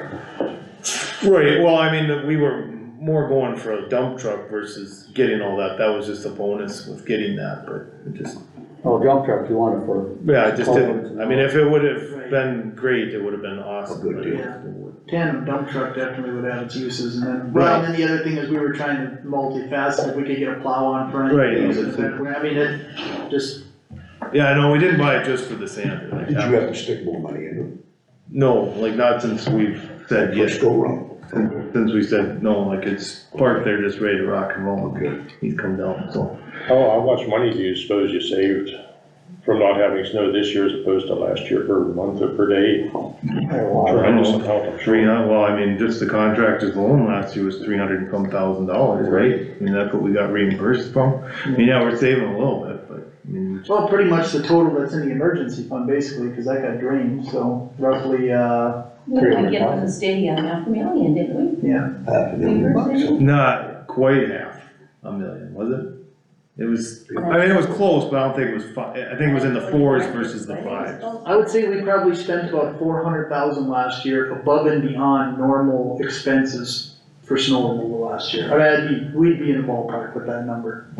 And you're saving the wear and tear on the equipment and fuel. I mean, your man hours, a little bit of man hours too, but we're still paying the guys and doing other things. You're not paying with overtime now. No, like, nobody's worked overtime. So what are you guys doing out there now? We did a lot of maintenance to some of our equipment and then some organizing and stuff like that. Are you still hauling in gravel or? We brought 2 loads out, or we're gonna try to bring 4 loads out this morning, to a bad spot, but we're waiting till next week till it gets colder again, cause Yeah. I don't wanna destroy 10 miles of road trying to fix 1 mile. That's getting pretty soft for like a truck. yeah, so, for sure. but next week, I mean, we're back down into the 30s or lower 30s, and then at nighttime, it gets down into the teens sometimes, so. I mean, it wasn't even freezing at night for a couple days here, the temperatures were staying up, so. You guys still tracking culverts and stuff too, or trying? Working on it, we're still, when we get time to go out there, we're doing that. Done with your night sign deal? Done with that nighttime, drive around the reflectivity, found a few, I think I think he said 15, we found that we have to replace, so. Wasn't bad on all that. Considering what, 1,100 miles or 1,200, right? Yeah. That's a lot of signs. That's a lot of money. There's a lot of signs out Right. there when you really start counting on this. So I mean, if 11 didn't pass, then and he's already started working on replacing them, so. I know our signs are a lot better than a lot of neighboring counties, I can say that, cause when I get in other counties, some of them are tough to read in the daylight. And so we got some very good signs, so good. And remember, we didn't do the 911 signs, like the street and avenue signs, we were just doing like the stops and yields and curves. Okay. So, I mean, they monitor those signs when they're out there, see if they're shot up or if they're fading. You don't realize it until this got brought up when you travel other areas, how many of these signs are not readable at night. Yep. They're just hazed over, you can't even read it. Right. Right, so, yeah, I It think, was a good thing to do. I think the sign department's been doing pretty good, and this is just another thing that we weren't doing and now we're gonna do, so now we don't have to do it for another 2 years, so it's every 2 years we should do it, so. One item that I had put on the agenda was the cattle crossings. And Yep. I kinda called you one day to go and, Yeah, we actually went out and looked at them, there's only one really bad one that really probably could, that needs to be brought in and refixed, cause I mean, it's been cobbled together over the couple of years, I mean, there's a couple pieces of grater blade in there where they welded on there and stuff like that. Most of the other ones are actually in fairly decent shape, I mean, you have one bent pipe or one little section of pipe that's not bad, or that's a little bad, but, and then for as dirty, they're not, just a little bit right at the beginning is kinda dirty to where. well, I know I cleaned them out there probably about a summer or two ago, but Right. I'm sure, I mean, they need to probably get pulled and. I mean, we can probably pull them and clean them out, and then we'll have to pull that one and bring it in and just, I mean, Well, I think what we should do is probably just close that road down for a bit and pull them cattle guards that are, if they're in decent shape, at least pull them and scrape them out with a skid loader or mini excavator or How something. wide are they? they are, hold on. What are they, drill stem pipes? So they're on that third, they're like. Not quite drilled down. Out by, Oh, so they're lightweight. I thought he built some. I thought he built some of those. Where, no, that's. They're like 6.5 feet wide, they're what? Yeah. about 6.5 feet wide. Oh, so they're not wide at all. Well, no, you're talking like the width of the road, they're like 15 to 20 feet wide, but they're deep. Well, the length of them is, some of them are 16, Yeah, and then there's one that's 24 in there. Okay, the width of them. yeah, The width, But the depth of them. the yes. depth is 6.5 They're only feet. about 6 feet across or so, and then. And there's an insert that sets on a steel Concrete. angle or? No concrete, well, there's a concrete L bracket in there, I guess. Yep, okay. And then, yeah, like, a couple of them are built out of old railroad track. Players do that or no? No, some of them just have a pole They just got posts right up to the edge. right up to the edge. And I stuff. think it's, So those out of the mosses, weren't they taking care of it? no, Oh, they weren't? Oh, I thought they were. I, like I said, I went out there with my hydro vac and just cleaned them so the cattle wouldn't keep crossing. I just pulled mine, and I got it so that the cattle wouldn't go, but I mean, they need to get pulled, and then, like I said, there was one that was in that, probably the middle one. Yeah, Three of them, the middle one's bad. And it's, then- yeah, I mean, that's the ones one on- section of that. Yeah, the ones on the end, they've been doctored 3 or 4 times, and I wanna say, I might even snapped a picture, I think they got built in like the sixties, there's like, somebody welded in like 1968 or something when they got built. They're- Should they be widened to, match up with the modern equipment that goes through there? And the only trouble cause I had someone suggest that, the only trouble is it's only as wide as, it's as wide as the road. So if you widen it any more, you're almost gonna have to widen the road there, cause otherwise you're gonna have a cattle guard sticking out, or like a, I mean, it would, without doing a bunch of work, and that's where the other discussion came in where, some of the people back there said that if we're not gonna like fix them up or widen them or do anything, then maybe we should just abandon that road and they'll fence it off. Which I told them, I'm assuming now again, cause this predates any of us by a long shot. I'm assuming, cause that's on a quarter line. but Quarter or the- half But mile. the section lines are pretty much untravelable, so it's one of them deals where they basically made the quarter line the section line. Probably, there's probably created right of way, there's probably something in the courthouse that they created that right of way. And, so that is county right of way, so it would probably fall under the same deal like we dealt with before, where the locals would have to petition to close it like a section line. Like, we can't just go out there and close it, we could, I suppose we could probably abandon the maintenance of it, but you still would be able to fence across it legally, so that's where that opens up a whole can of worms with that deal, so. Who rents it now? Well, I don't think anybody rents it, I think Jerome and Rita Mossett own the land on both sides for a big stretch. Right. I think basically where the two main cattle guards are is Jerome and Rita Mossett's land, and the story that I was told, I shouldn't say story, but the description I was given was that the county basically needed a road through there, wanted to build a road through there. The landowners agreed to it, but they didn't wanna change all the fencing, so the cattle guards were installed. They said, yeah, you can build a road through there, but we're not fencing along it all the way along, so you build a road and we put cattle guards in. And the obligation of the county was to maintain them, which I don't doubt, but, Where's that at from Moss? well, no, this is out by, That Quonset out there by, it's on Third Avenue Southwest, and it's out by. Max Gross. Yeah, it's Max Gross's place, east of Max Gross. Oh, and the okay, Keepers have a farm out there. And okay. then I think Ron Mossett has some pasture there, and then Jerome and Rita are the majority. Two of the cattle guards are basically one on each side of Jerome and Rita's pasture. And that's where they're struggling to keep their cattle in because, you know, they're pretty dirty, they haven't been cleaned out in years, and then they're getting beat up from hauling hay out of there because I wanna say Ron and the Keepers haul hay out, they hay some of that area, Jerome and Rita graze it, and so and then I'm sure there's people that use it as shortcuts for the combines and the grain and stuff from one road. It's about the only road for, Yeah, that's what it is. because it's rough country out there, so I mean, it's a pretty important road. I think you'd have a very hard time closing it, so when the idea got brought up to close it, I kinda shot it down, so I thought there's no way that's gonna fly. So, the two options would be to eliminate the cattle guards and force everybody to build fence, which that's probably gonna be a fight, or the other option is to just continue to maintain the cattle guards, which seems to be the low hanging fruit on that one, would be to just continue to maintain Cattle it. guards or crossings up there by Braddock, what's his name, Silver, not Silver. Yeah, the one. by Tony Baumgart's, Baumgart's place. right? Yeah, By the gravel pit up in that area. and those, That was Once negotiated again- differently, that Yeah. is kind of the responsibility of the landowners on that, and To that's, take care of them. that's probably from the lessons learned from the past, kind of the same how we've become with things like driveways and roads, where after a while you just go, this is a pain in the butt, like, and that's where these cattle guard things are a pain in the butt, but I believe it probably is the obligation, I do believe what I'm being told on this the story, cause it makes sense. The only way to get a road through there was you put some cattle guards in so we don't have to fence it, and I get that, and so I think for now, cause I don't have any proof that we aren't obligated to them, we should just clean them out and fix them up. If they're gonna get widened or anything, then I think that's kind of a broader Well, discussion. what would be the cost to upgrade them and rebuild them? Just new pipe?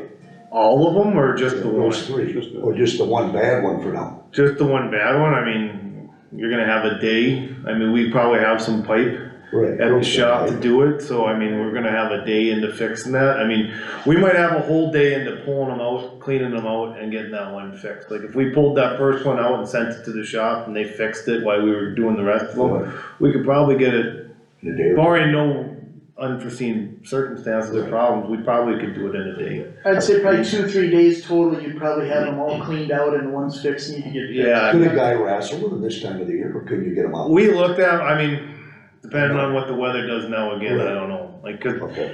I don't wanna destroy them trying to get them out there to try to fix them. I mean, we're gonna have a short window, I mean, the cows don't go in till. Right. I would say the goal would have to be to probably try and get them fixed by like May. Right, You know, I like, mean, cause that's where guys are either gonna Starts start turning bringing, cattle, yep, May, so. June. yeah, I think it doesn't have to get done this week if the weather makes no sense and you destroy them, tear them Yeah, out. don't make sense. to But tear I 'em think out. if it's thawed and it looks like you can go get them, yeah, I mean, even that's, if you, like, I mean, and that's too, like, whether you just hire someone with a mini excavator, maybe even get them with a skid loader if you can reach them. I think a skid loader would be able to clean them. But if not, a mini excavator would probably work really well, especially if the grates are out the way you need them, so. right, Whether you have one rented or maybe just get someone local with one to go out for, I mean, I think in an hour or two, you'd probably have them clean. Well, how deep are the pits? On this test 2 now? feet maybe? Yeah, they're not very They- deep, they- no. They're not, okay. I'd say they're probably roughly 24 inches deep from the top to the bottom, Right. so they're not, so Yeah. Are they full? they're pretty full, you know, but they probably haven't been cleaned in 20 years, so I'd say if you clean them, I don't think you gotta clean them every year, I think you clean them once every 5 years, you'd probably stay ahead of it pretty good, and then, same thing with the maintenance, I don't remember the last time anybody Yeah. pulled them and welded on them, probably 5-10 years, so it's not something you gotta do every year.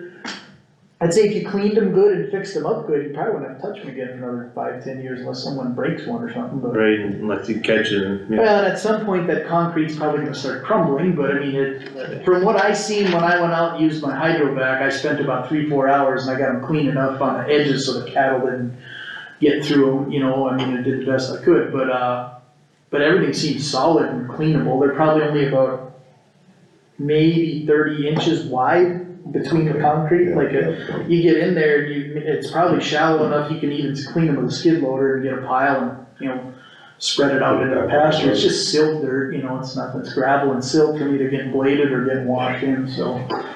Right, so yeah, I think we can, I think 2-3 days, if you got after it and the weather cooperated, you could probably get them done, so I would say just get that kinda on your list to get done in maybe March or April if the weather's cooperating. What is thought, I wouldn't. And I would say just, Yeah. I would say close the road off just for Well, a few right, days and yeah, just we'll pull have them and then, yeah, and then get it done, and I think it's a small price to pay to keep things going, that road's pretty important to that area, I'd say. You know, and if something needs to get fixed, you know, where like you need to go in and just fix it, right, you know, cause some of them you can see are patches where there's like pipe and then like blader edge next to, well, there's this gap, you know, like, right, just take the whole thing out, put a new piece of pipe or two, or, you know, and, or whatever, I know I had contacted Luke Mossett once about seeing if he would fix them, and then I know we just he got busy and I did, and we never got together on it again, but.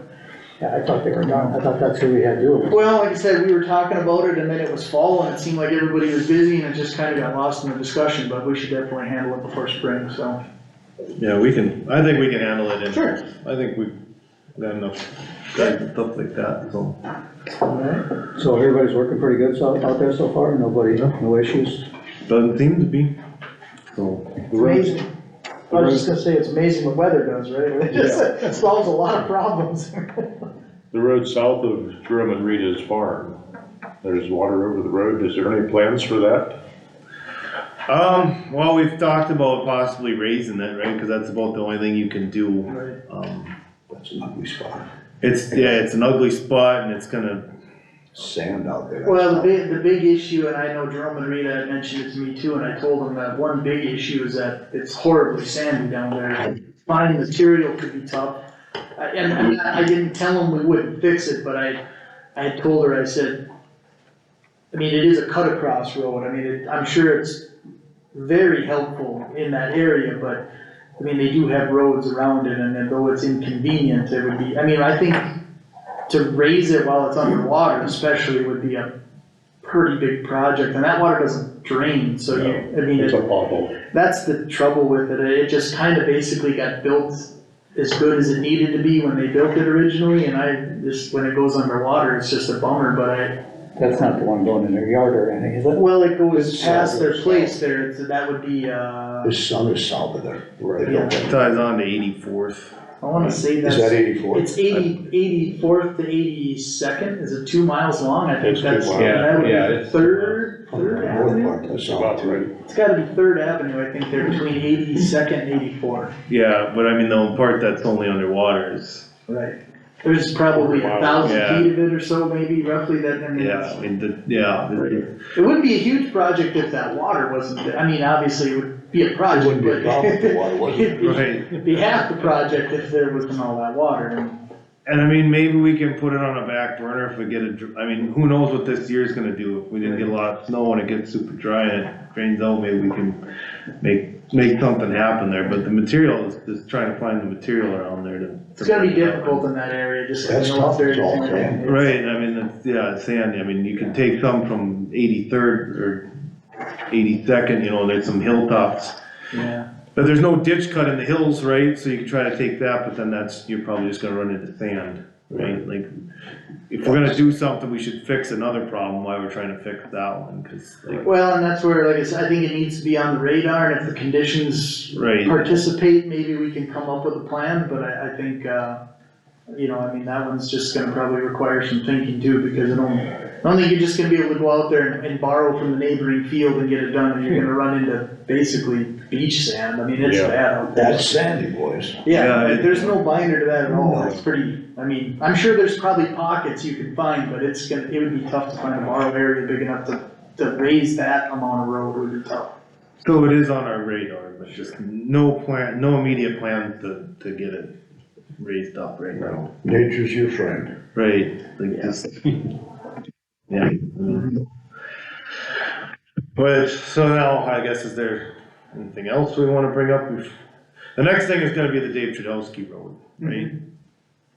Once again, super sandy out there, right? Yeah. It was never designed, from what I hear back in the day, they just put a road in there.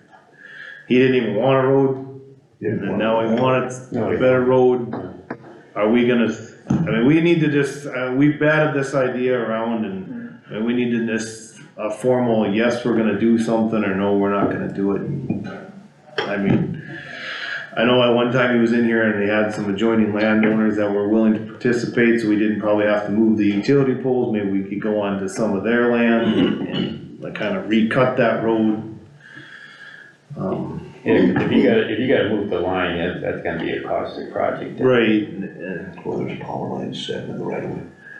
they're off a little bit, but in order to put some ditches in there, you know, you gotta stay so far away from those power poles and. Well, I think the hard discussion, right, was like, regardless of anybody, $5. $5.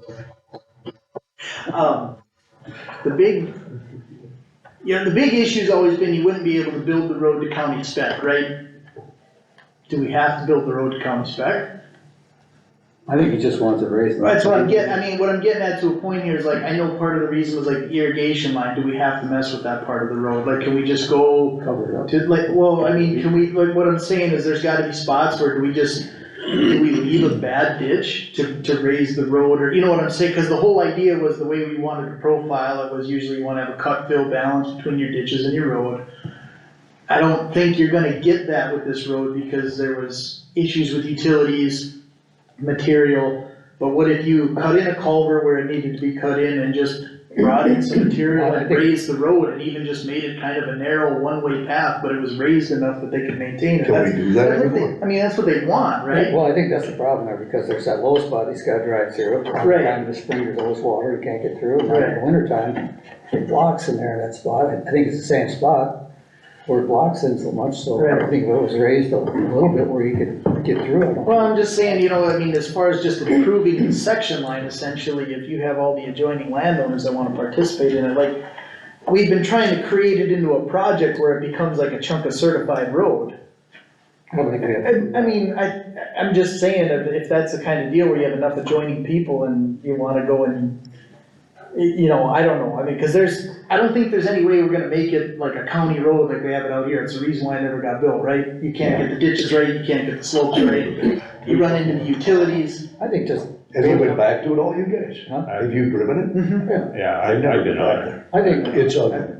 it's ugly there, but I mean, I think just build it up that a guy can use it a little bit, I mean. Who's gonna maintain it then?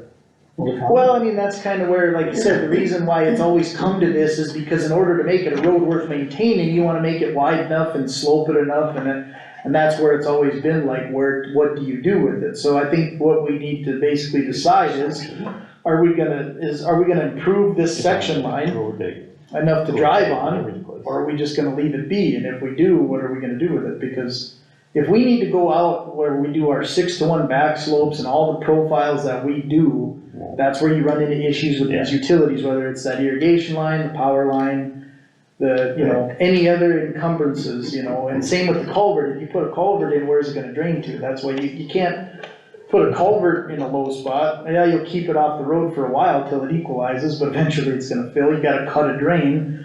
And those are the issues that you run into where, I mean. Well, you know where that's at in Terry, don't you? That's right by Larry Elmer's. It's west of Larry. Yeah, you go Right past along, Larry's. you go right in Larry's yard and right beside On the it. south of Larry's yard. Right in south. Yeah, just on the south part of the street. How far do you go west? All the way to the river, straight west? No, You go about a half mile, No, it's close to them. or maybe it's a little further, and then it goes south, Yeah, right? 'Cause right. It that's goes the- south, north, Right. and it does continue. It goes to the another west. section line, and then Yeah. that's the section line Dave uses to get into his property. Right, he doesn't want his own. No, he doesn't want the north-south, he wants the east-west part because, but I mean, again, that's where, That's where they set trouble all the time. right? And it's a section line. Yeah, it's a section. Right. I know that's what's going on back when Nick was here, yet we were. Well, that section line's been a contested issue for years, cause even that's where, when Wold started looking into the center line of all that, they actually found a lawsuit or two on the. Yeah, it had to go to the Supreme Court. Right, so I mean, that's where another reason why the road hasn't gotten built too, is cause there was always encumbrance amongst the neighbors, but it seems like they've maybe. Made their peace. Well, they've made their peace enough that, like, I know, like, talking to Larry Umber, he said he had no problem with us improving that section line too, but he's moved his fence like 2 or 3 times because of the issues they've had there. He's not moving it again, so the county would have to move the fence, but that's if you built it according to the spec, and so that's where the decision comes in. Do you go in and just improve it enough that everybody's happy? Do you leave it alone? I'll I take think- you out there and take a look at that, see what you think. I mean, it's. Well, if we improve it just enough to make it passable, in another 5, 6, 7 years, it's gonna be in and not That's what coming in. Well, I mean, that's the And problem. we've been getting away from improving these section lines, cause I mean, I'm afraid if we do that, that's just gonna open a giant can of worms of Right. holy, and I don't think we want that. Last year, we had 18th Avenue, they wanted fixed up north of the Tenvick Road. Right, and we kinda said no to that, I said because it no was to that. improving a section line. Right, and that's where this issue always kinda comes to light, is that it always ends up landing at the spot where it's like, if you just go in there and Band-Aid it, well, then you're basically going back to Band-Aiding all these section lines that need to get across, and if you go in and build it up as approved road, you can't do it without spending a pile of money because of the utilities, and then, like you said, if you can even get the right material, or you're trucking it in, I mean, it's kind of a big project, so. See, but in that case, does he have any other way out of there? You can go to the north, it's a trail going north. It's not the best trail either though. No. But, once again, history, like, I don't, if I use her name and she's not happy with it, I hope that's okay, but like Sarah Vogel, they built a place out there and they did the work and they improved their own road. We didn't, Didn't spend a dime. well, I think we cost shared a little bit with them, right? Well, it did, and the other thing is that as a part of that maintenance too, that's the same deal where that was already a county built up road, it just was kinda grassed over. Right. They weren't asking us to build a road, they were just asking us to basically re-maintain a road we used to maintain.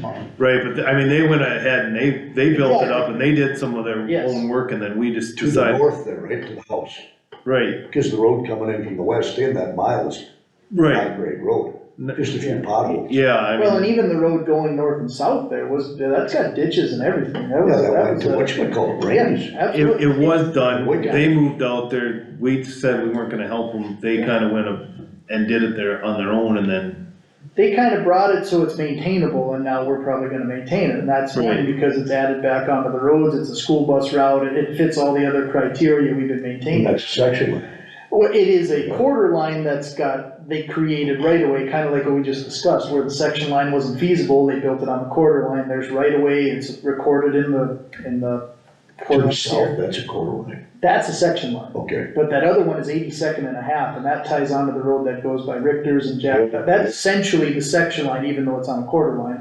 Really? Yep, it's 82nd and a half street technically, so it's between 82nd and 83rd, but there is, the county commissioners created that right away back in it's old, I mean, it's probably 100 years old, but that's why that road's as narrow as it is, but it was built road probably with like a mucker and a dozer, and the county maintained it till probably the 80s, and then nobody was I living had back cattle there. back there and it was never maintained. Right. Going to the east of Budweiser. Well, once people quit living back there, I think it got bladed once a year, then it got bladed every 3 years, then the new blade operator took over and it just You didn't just get make bladed. sure you didn't go out there when it rained. Right. Because there was potholes, you let it dry off and go then check. I mean, that's where, I mean, even with Dave's, yeah, I hate to call it Dave's Road, that's not fair because it is county right away, but it's kind of the discussion we've had before here, and it's always messy and ugly, but if we're gonna be improving section lines and bringing them up to certified road status, then really we should be creating like a specials and doing it, because, I mean, it's kind of the discussion we've had with residences.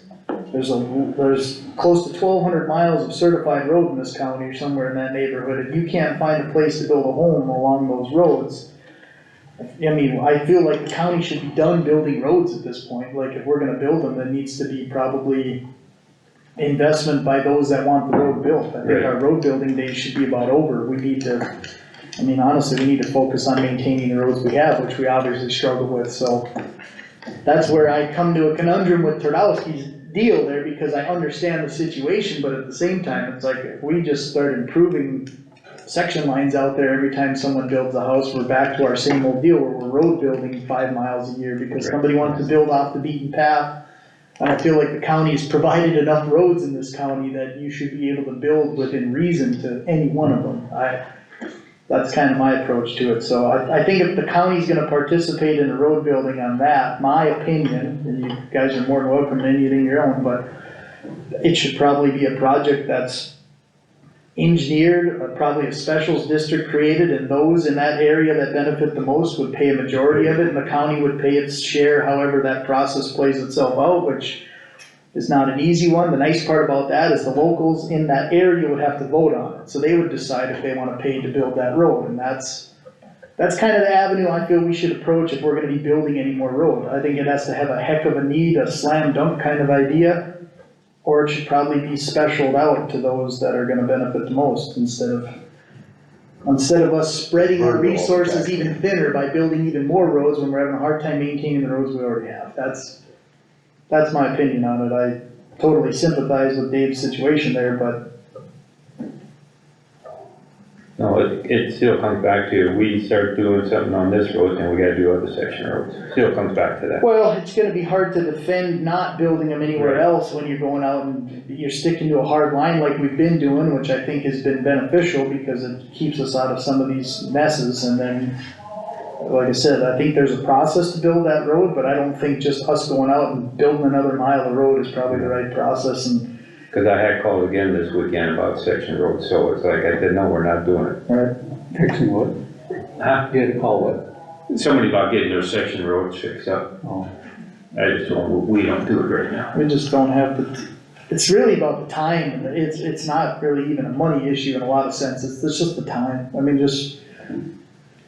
if we're gonna try and improve the road system like we've been working on and keep them fully staffed, the last thing we need to do is add more work, just so that's kinda. So I feel like if the answer should be that if we're gonna go through with the process of building that road, that we should go through the process that we've discussed but never implemented, right, Joe? Which would be to create a specials district and go through, I mean, it's kind of the same deal with even the Beaver Bay folks there. I mean, you've drawn a hard line of saying that we're not gonna maintain that road and stick up for it, then it's pretty hard to do that and go out and rebuild the road for somebody else. It feels like if we're gonna have a policy, we should stick to it, so. How's that working out for that Beaver Bay deal, where they're working through Marlis on the revenue that they were bringing Well, in? I think they pretty much spent all the money they raised and There's they a little got, bit of money in there yet. but the project's done, right, what they wanted, they got it Okay, gravelled and it's done. shaped up and, yep. Okay. The one going up. The Coyote Hills Road or whatever, yeah, the one where they. Cause I mean, we do have another road to discuss out there, so, Okay, I mean, we'll finish this one first.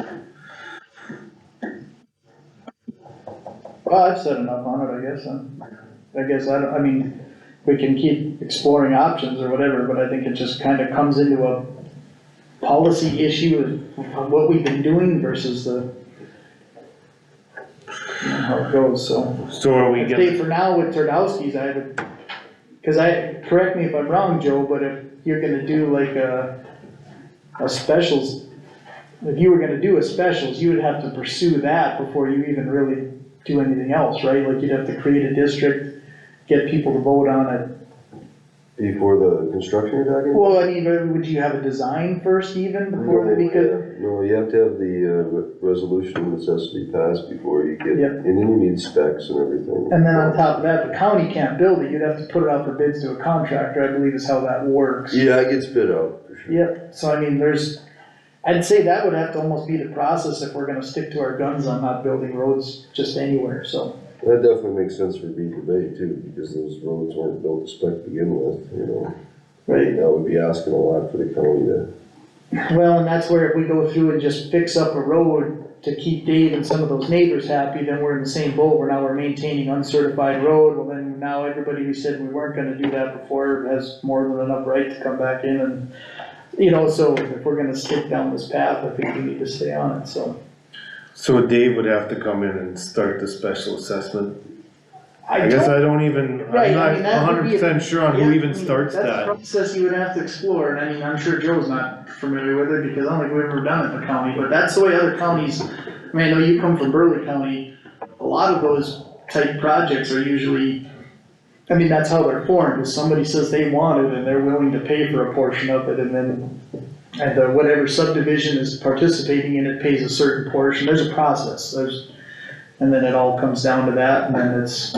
So Dave would have to come in and speak to Joe. I think the county can probably instigate the process, but then you'd still have to have like a public hearing, and it would have to be voted on by those that are, you'd have to basically create an area, tell those that are in that area that they're involved, and they participate in like a public hearing process and a vote, and then you have to have like I believe it's like 60% or something like that participation Of this to project. even move forward with the project, which the nice part about that is it gets everybody in that would be involved. Yeah. You create basically you create a district of necessity, you'd probably call it, and say that this area would be the area that would benefit the most, and I mean, how big of an area you make, I suppose depends, just how much you wanna spread out the project and stuff too, but then they also have the problem too, is if you make the area too big, now you're fixing up another road in that area. You know what I mean, if I'm living 2 miles north and I'm getting in this area, I'm like, well, why aren't you building the road up further? So, I mean, it's just kind of it could be a sticky deal, but that's the process I think you'd probably wanna follow. So it's up to Turdowski and Joe. Well, I think we'll touch base, we'll I think, do some the research proper on it. answers would be, probably just have to do a proper research to define the right answer, and I know like Right. Old Engineering or more, some of the people we work with do it, they'd probably be the ones to reach out to, just to get the nuts and bolts of how it works. And we'd have to go through that process if we're gonna fix that road, so I'd say the decision probably lands at the county commission here, just if we even want to initiate the process and see where it goes, and maybe that's the right way, that way at least if it dies at the hands of those that are gonna participate in it. No, I think we can, Instead of us, you know, kicking the can down the road more and more and more, just to find out that we either are or aren't, so. I mean, so I guess we'll So get, I'd say we'll just kind of put that on, old and unfinished business for the next agenda, Marlos. Okay, And then we'll just see what we find come the next meeting or two, just continue to discuss it till we come up with some kind of resolution, so. So anyway, next Cool. topic. so Beaver Bay, that road's been thrown around, I guess, I don't know if other people are talking, but remember we have that one section that's Right. technically supposed to be moved, but then like I don't know the whole backstory of it, so like it was not the county's and then the county got it back on. Okay, so what happened here, anybody can correct me if I'm wrong, but that road was built by the Walthers and those who developed that area. Mostly the Walthers, but whoever else participated in it, and they built that road through there. I don't even know if they had permits for it or any, I mean, this was built a long time That ago. was Walter land, that whole. Right, and they subdivided it after the road was built, and that's why some of these properties are affected by the road, or they built the road through these properties and didn't care. However, it was, some of these properties are encumbered by this road. The road itself was platted separately from some of the lots, and that was basically like its own parcel essentially, and that went back on taxes. So the county took it over, obviously, just like we do any other property, that's back on, 3 years of taxes?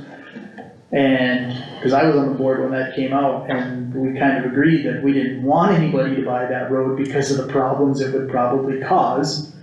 And so, it's available out there, but I think we valued it at like $1 million or so. I mean, it's probably not even that far off when you consider the value of the road, but we didn't just offer it out there at lowest bid for someone to come in and buy this road that dozens, if not, several dozen properties are affected by. So that's how the county ended up with this road, which we were blading up to specific points and kind of maintaining roughly, but now we've also inherited the fact that this road encumbers at least the one property, which was Tina Weber and her siblings. And so, that's what you're discussing, right? So what Tina was wondering is she wants the road moved so they can sell the property. And I don't wanna say that Tina's been more than polite about all of it, like she's not, but Tina did call me and ask me if it would be a cheaper alternative and they'd be more than willing to work with the county on us just purchasing the lot rather than moving the road, which after stewing on it for a little bit, probably would be cheaper and a lot easier than trying to move this road, because there's no room to move the road without acquiring property. You probably have to acquire the amount of property that this lot even contains, so I contacted Joe and just asked him about the legalities of us being able to just purchase this property, which kind of coming from the conclusion, without speaking for Joe totally, wouldn't be really any different than purchasing right of way essentially to move the road. We just basically would purchase the lot. Right. So I would probably advocate for that avenue, cause then it would pretty much solve the road issue down there, cause I believe that's the only lot that's really got an issue with it, at least to my knowledge. If there's others out there, I don't know. So they would sell it? They wanna sell the property, and she would be willing to sell it to the county, or kinda almost preferred to sell it to the county to solve this issue, because she thinks that by the time we move the road, and then they, cause they kinda wanna sell the property, and they don't, I mean, it's gonna be a pain in the butt waiting for the county to move a road, or trying to explain to someone you're selling a property where the road might be moved So I mean, someday. do they wanna sell the whole property or just the property where the? I think the whole Part of that lot, road. they wanna just sell the whole lot and be done with it, and I believe it's a acre, it's not a very big lot, it's. It's gonna don't generate a lot of revenue for the county. No, it's not, it honestly, I really don't see a better avenue honestly than just Wow, buying that a would, lot. that would make more sense Right. than trying to redo the road. Oh, for sure, and then the thing is there's no guarantee you'd even be able to purchase the right of way, and how far we have to move it, now you're going in, cause everybody built the properties against the road now, like somebody's gonna be sacrificing trees, fences, there's probably phone for all we know, it's a whole circus again, so. Cut into that side hill too, Well, right? and it's gonna be pure sand down there too, it's river bottom, so, I mean, we inherited the nightmare on that, and I think the easiest way out of it would probably be to purchase the lot. So, Did she give a dollar amount? I can't say if she did or not, I don't remember her giving like an actual quote, I don't even remember. They were in one So, day. Yeah, I mean, she texted me last fall and asked if that road was gonna get moved, and I'm like, not this fall, and then that's just, over the winter, you start thinking about things, and you're like, I don't know if that's, So, like, I'm for the not moving the road, I don't think that's a I very think good option. the conversation I had with Tina is she's more than willing to work with, like, she's not, like, it's not an avenue where she's gonna like try and hold us over a barrel, she wants to solve this issue, they wanna sell the lot. I mean, Well, can we buy, if we buy a lot, can we plot that road out and then sell the rest of the lot? Probably, I mean, Could be that, adjacent land. yeah, you probably You can could, do right, whatever so there's you no want, yeah. guarantee you'd have to Yeah. hold it forever. I mean, the one nice avenue of owning an acre along that would be if you ever needed to borrow, or, I mean, you would have you basically have purchase right away, Right. kinda almost like with your deal with the fence or the old highway. You know, it wouldn't be the end of the world to maybe just buy it and at least contemplate the situation before you would go sell it, but you're right, we probably could easily plat a new part of the road and sell the remainder somehow to an adjoining landowner, so they have a bigger lot, yeah.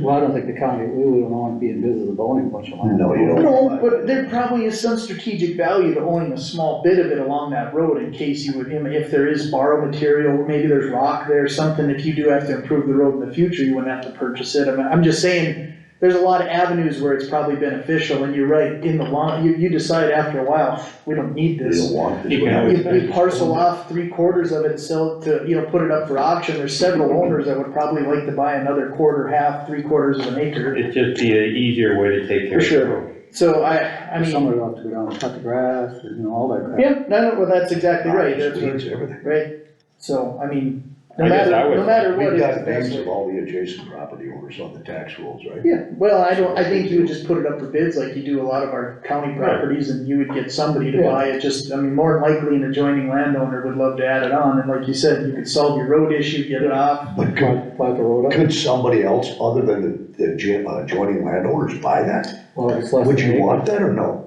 Cause then it's getting in there again, right? No, then we're in the same boat. Same deal. Well, no, but I think Commissioner Everly's point is you would plot out the road and give yourself your right of way. Right, Then that you would would- se- then it would be unencumbered when you sold Then it. sell the rest. Find out what we can buy it for and talk to the adjacent landowners. Well, I would say the big thing would be just find out what Tina and her group is asking for it, Yeah. and weigh it against any cost it would take to move the road, and, I mean, I guess, Yeah, then we plot out what we need and sell the Yeah. rest or do whatever. Talk to the is that landowners. something?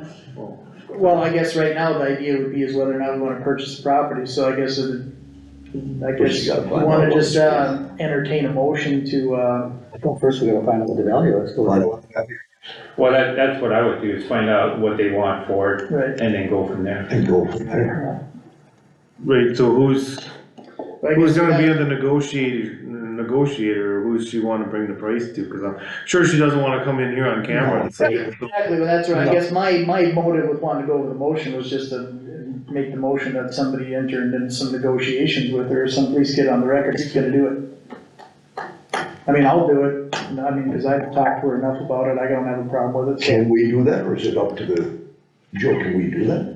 Can you negotiate? Can we negotiate on that piece of property as Commission City? Or is it have to, Or is it up to you to negotiate It's that? not up to me, you guys are. I'm just suggesting that I talk to her and get a price, Right, and that's then, all, and yeah. then we can, and then if she's Entertain comfortable that. with it and all that, then we could bring it forward to the board. Right. Like I just, like you said, I don't want her calling in and we're negotiating here in the meeting, like I'll call her, discuss what she's asking, what kind of terms, issues, anything, and then probably check it over with Joe, and if everything clears in the air and it's pretty much a kind of a foregone conclusion, we'll bring it forward and decide if we wanna actually purchase it, but I'll iron out the details with her relatively private till we come to some kind of agreement, and then bring it forward, and there's still nothing final till we vote on it, but. maybe it's gonna be way too much, who knows? Right, exactly, so.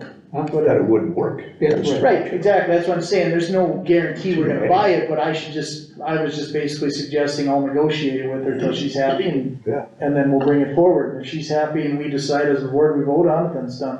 Sure. Anybody see an issue with that? That's No, fine. that's what I would do. Well, I will, give Tina a call and we'll discuss some options of how I wanna move forward, so. Okay, other than that, just an update, we started advertising for bids, those two projects, those two low water crossings up at Woolbaum and Kelches, so I believe we'll have I think we're gonna open the bids the day before the meeting next month, so bring those I believe it's,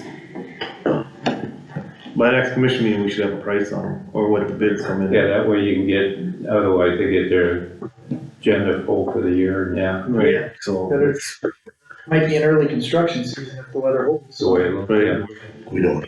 Yeah, Of course, we don't know, but it's looking like it's, but, Then the only other thing is, I know Skylar and I met with, Wold Engineering and with, Moore Engineering to discuss, City of Lytton's gonna be doing some paving and chip sealing after the quasi-centennial. And so Skylar and I had suggested that we see if we can maybe try and piggyback some of our asphalt needs in, since there's gonna be work being done here. I think we kinda decided we're gonna bid out some chip sealing on some of these areas just around Linton, like the short pieces. Like the one on the north side of the town, and then out by like the vet clinic, and those pieces are ours. So we're gonna try, just because there's gonna be chip sealing done in town, we could probably get it done a little bit cheaper. As far as any asphalting, it's really not a big enough project to probably save any, cause I know we had looked into doing like the golf course road and stuff. I think we could do them projects anytime, because coming from the engineers, it didn't seem like we were gonna save a lot of money probably piggybacking a project. Well, I just talked to them again, actually, What's the chance last for week. change? I guess they found out, Wishick's gonna do some Blacktop. blacktop. I think it's a state project. I mean, it's over by Wishick. Yes. I don't wanna say the Wishick people, but like, I think the state's doing, so maybe we can, That would change things, because, it's not as far to right, haul, so we're thinking about it. We're still working through the details of figuring out when.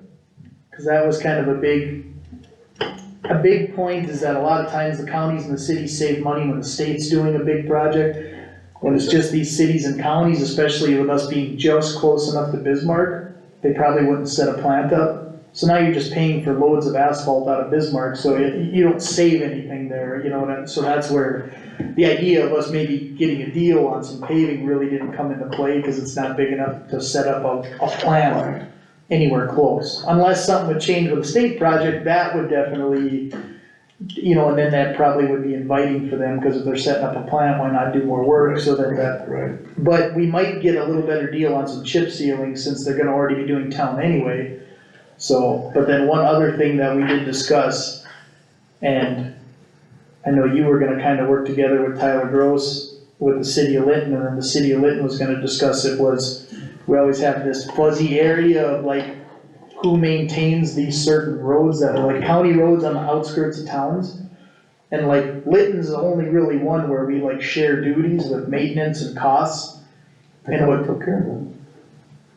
Didn't we take care of it? Yeah, the north road we do, and that road down here By the vet. by the vet and cobblestone, the city will take care of that. Sure, and we got that documented and signed and done, okay. Okay, well, that's what we had discussed, was that we wanted to just look into and just verify that, not that we start a project. We signed it and they agreed to it, we agreed to it, Okay. yeah.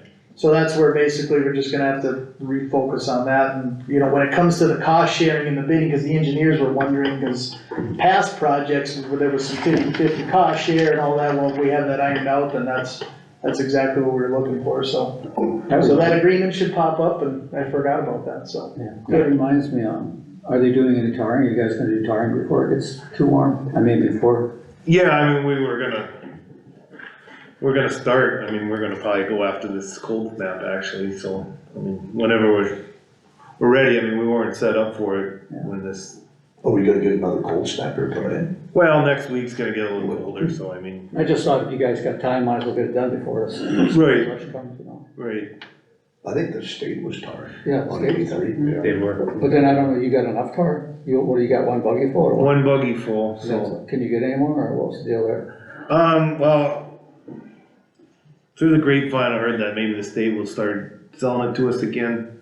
We're actually watching one go on auction, I think it goes at noon. It'd work out if we could get it. Oh, a buggy? No, a big storage tank. Oh, sorry, sir. Yeah, like a big one, so, I mean, cause we can get a brand new one, just state of the art, just like the states out there in Linton, state shop in Linton, but I mean, we're talking, I mean, just the tank alone is $250,000, and then that's not including all the setup and the running the 3-phase power out there and everything. So you're looking at like a smaller bulk tank, basically? Well, it's a bigger bulk tank, of different counties selling one, and it just popped up in an email, and like, so we're actually making some phone calls on it to see how good it is, stuff like that. I mean, it'd work for us, like, between us and the city, I mean, it's a way to store it, because that's our problem. We just don't have any way to store any oil, nor does the city, so we're trying to work with the city too. I mean, if this works, like, it'd be a lot better than spending $300,000 on it. Right. Because we go through about 2,000 gallons a year, give or take, and so does the city, so I mean, that's 4,000 gallons, but we have a buggy that holds 1,000 gallons and so do they, so. Yeah, and you guys always have to run where to Bismarck to get that? Well, no, like, we were getting it from the Linton State Shop, Oh, they did. and then they changed some rules and regulations, and then last year we got it from McIntosh County. Theirs is a cold storage, so it's gotta be warm enough for it to run out of there, there's no way to heat that. We were able to at least fill our buggy last year, we didn't get to use it. And then the city was getting them from McIntosh County too. Well, Strasburg, I think, comes with 50-gallon drums, am I right or wrong? Yeah, they It's a use a different little bit material, different though. material. Cause we ran into that issue during COVID when we were going to set up a plant basically, but Lytton is the only one that uses the same tar as us. Yeah, Cause I believe Hazelton uses like an emulsion type deal too, and so is Strasburg, so they were Strasburg, or Hazelton gets theirs in like 200-gallon totes, and I think Strasburg gets theirs in like 50-pound 50. bricks, and then they warm it up and then. Is that what it is? It's a different material, because that's the issue, when we first decided we were gonna do it that time, we're like, well, between all the cities and the county, we can justify it, well, when we met with everybody, we're like, well, Lytton was the only one that needed us, well, then it went from needing a, 10, 12,000 gallon tank to maybe only needing a 4,000 to 6,000 gallon tank, so then you couldn't find a decent used one, and the new ones were hundreds of thousands, so that idea died on the floor there, so. I mean, we've been kinda just watching, I mean, these things don't come up very often. Yeah. I mean, so we've been kinda playing that, watching, just seeing where we can find a deal or. Sure. I mean, I don't wanna spend I don't wanna spend $300 some thousand trying to set a tank up. No. I mean, your years out, I mean, it's gonna last for years, but who's to say they don't come up with a different product, or they phase that product out in a few years? They're starting to phase out some product that were being used for years, and now, so. But no, we'll go to crack sealing and stuff like that, and I guess that brings up a good point. I guess historically, they have always crack sealed the church parking lot in Westfield. Do we still wanna do that for them? I know we haven't they called last year, and I was like, we just don't have the oil, there's no way we can do it, so. So did they pay for that, or, I don't even. Historically, I guess I'd have to look into it, I don't know. I mean, it's not like it's a huge giant one, but, I don't know. I have no idea.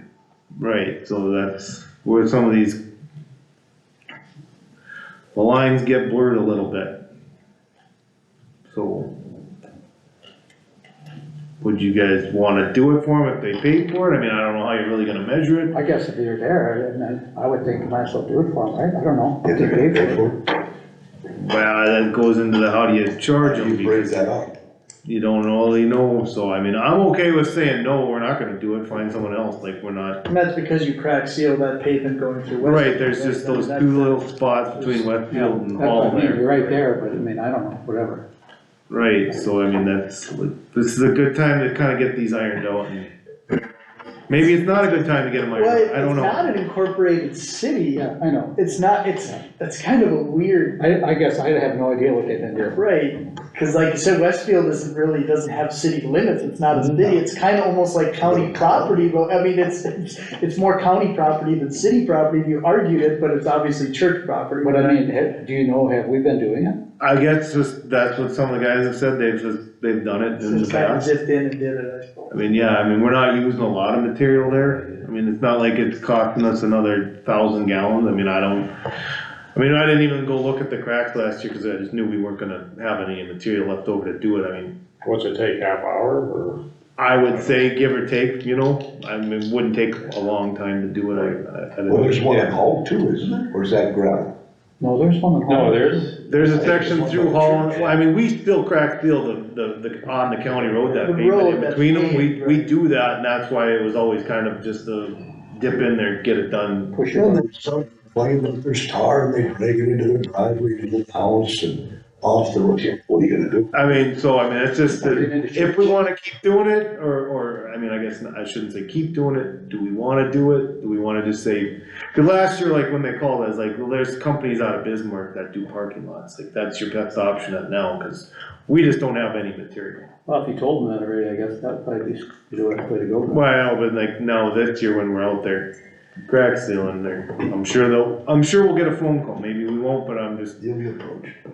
yeah, You'll be right, approached. we'll be approached probably, so what, I guess, I don't wanna say, yeah, we'll do it, and then Yeah. 2 weeks later, hear from that we shouldn't have did it, so. And that's kinda where these decisions can get made, and, I mean, we probably got, if you guys wanna think about it, the decision doesn't have to be made I think you today. should think about it. look Yeah, at it. think I mean, about we it, can- see how big it is, and We can look at it, but that's just one more line we can kinda try to clarify, and then it's on record, and then Oh, it should be clear. all our everybody that takes over after all of us will have something to go by. Well, you know, well, I guess, everything's getting more expensive, so, I mean, if we just did it for free before, now it's costing It's a a little different money. ballgame. Yeah, it's a different game now. Put a value on your time. I mean, We could, I mean, we so if could, you get, if a guy gets approached that way, well, it's just everything's costing more, we really can't run in there anymore to do that. well, I mean, like I said, we don't have to make a decision today, I mean, we've got a little window here, so. Think about it, we can bring it in if you want, or if get a you wanna chance. push it off this time. I think a guy should think about it, since I don't think anybody's knew that was actually happening. Right. Things that started 40 years ago and nobody really, I think it's a bad thing? No.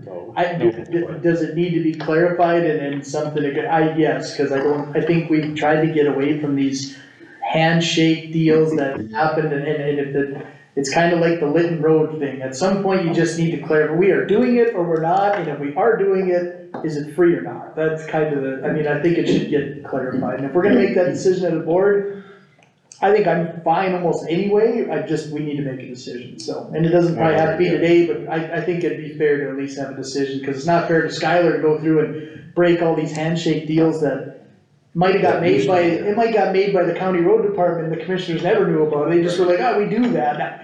And I don't even know if it's necessarily wrong, I mean, helping a church in Westfield, is that really a bad thing? No, It's just but like going in all those private drives, that was just something we did. right? some guys did it and some didn't, and some of the commissioners never knew it was right, I mean, they just did it, every plate guy was different with their route, every road superintendent was different, this is another one of them. Such a different world. You know Right. what, 50 years ago, it wasn't a big deal, you're right, it was not a big deal, and it just got done, and in my opinion, I'm perfectly fine with it.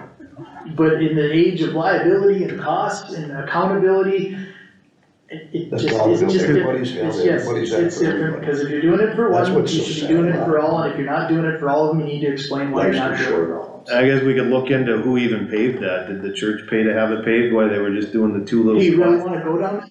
Probably not. But I mean, you have to look, We did. you have to look, It got paid in the other time, right? They were already in town with a paving crew, and they did the dang parking lot with The the. priest walked over. but you have to look further on that if it needs to be chip sealed, then if we ever decide to chip seal around there, then they're gonna be like, well, you tarred it, now you gotta. I was just. Chip seal. Is that you've been doing it for years, and now you have to chip seal, you're right, like. Or repave it. You've been doing it for so long, you think that's a problem, like that. It should get isolated and agreed upon where your limits are, even just for future issues where they're going, Right. that's the county's parking lot. You're Right. taking care of it for 50 years. Okay, when we did it, that. Well, I think the fairest way, if you were gonna continue, is you'd almost have to treat it like any of the other services, like blading and all that, where you have it $50, 100, whatever. Yeah. Yes. And there's your. You do it in so far, and then at that point, then you have to pay us X Yep. amount of dollars, which is agreed upon by the board and fairness, whatever.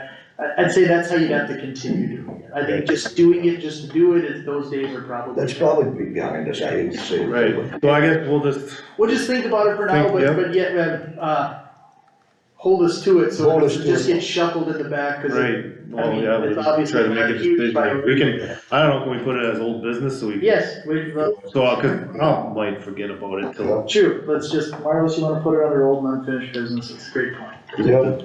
just to try to clarify some of these lines. Yes. That's the only thing we're trying to do here, not saying I wanna take it away from, just I don't think anybody wants to take it away. No, but clarify it and then we're done with it, then we should never have to do with it, and like, Yeah. we'll know about these other ones, so, Make a yeah. motion and vote on it Yep. and done deal. Could you work a price up what it cost you an hour to hire with materials for next meeting? Maybe we It's just measured out. We can, I guess I can figure out Well, yeah, roughly, just dump it. I can come up with a rough number, I mean, it might not be Yeah, exact. It would make more sense to calculate it on your end than for us to come up with. a Right, arbitrary right. number. Yeah. Cause I know that must be how they do it with the Langley's Bay, cause we set up, I think we actually signed that, right, that Langley's Bay agreement? Yeah. What do they, Or- should they measure it out? Yeah, I think with, yeah. we'll try to We have look at that. something, I'm sure we can look into it. Yeah. Okay. Other than that, that's about all I have for this, I mean, thank God for, I mean, The weather. now I'm going back to jinxing us, but thank God for an open winter, man. Well, hey, At this point, even up to this point, Right, after at least, last I year, mean- I'll take any day we could get, man. That's- Right, so, Last year was It awful. can change in this fall. yeah, February, March could be ugly. right, so, other than that, that's about it for the road department, I guess. One thing, okay, Donnie, you brought up on the agenda about a road in the paper or something, did you, No, I brought up that, For old unfinished business? yeah, I brought up that, lawsuit we had, I was gonna talk a little bit about, it. I wanna just. oh, okay. I really didn't thought have you were anything to do with talking Skylar though, right? No. Okay. about- So, okay, that's what, I didn't know, I thought it was about the road or something. Yeah, the only thing that has to do with us is we took the fence down, it's down, and that's, so I think they Okay, clarified that, so. thanks. Okay, Thanks, alright, thank you. All right, so back on the old and unfinished business, first item of discussion would be the Summit pipeline conversation. Yeah, there was a paper in the Emmons County Record in regards to the local emergency planning committee meets. And it states, we were informed that Summit Carbon Solutions will be working with Emmons County Emergency Management to schedule a meeting with Emmons County first responders to discuss its project overview, including dispersion monitoring. And I don't know, and I think we as commissioners should know on a monthly update what Summit is doing, if they're doing anything within the county with certain departments, and have these departments come back to us and tell us what's going on and what the costs or expenses are gonna be to the county if it ever does happen. So we have an idea, so we're not blindsided. I believe that meeting took place, right? Did Mary Sanger come down and, I believe there so. was a meeting a couple weeks ago, right? There was a training Or downstairs is that what it was? It with was, the fire department Yep. and I think the I think Mary So Mary Sanger. never. paramedics. Can we get an update There from was Mary a- Sanger as to what it all Right, entails? there was an email, and I know I got invited, and I don't, or there was an email that went around, or maybe unless Mary just forwarded to me or something, I got an email on it. I didn't get nothing from Mary. Did you get? No, I never. Or was it from Sheriff Sam, I'd have to look. It was a while ago. But I think it's smart for us as a commission to have an update, Well, I don't what's disagree going with that. on, and what the cost is gonna be to the county here, if it does happen. Yeah, I don't think that'd be a bad idea. The only thing talking about that now, like with that lawyer we hired for that, I mean, I wonder if we should think about that a little bit more. I mean, how much money we get, I mean, I know we're probably all against that here, but how much money we got in there, right, with that lawyer? $20,000? $20-some thousand? Marvis, do you know? I gave it out to Francis last week, We thought it was in the paper. yeah, Was it like 15 grand? yeah, it's over 15 grand. Okay, but There's a 15, bill coming through here today, oh, 6,000. but when is that gonna end, or how much we gonna go on that, or, I don't know. you know? We should kinda, are we doing it legally, or, cause what about all the other taxpayers that are paying the county?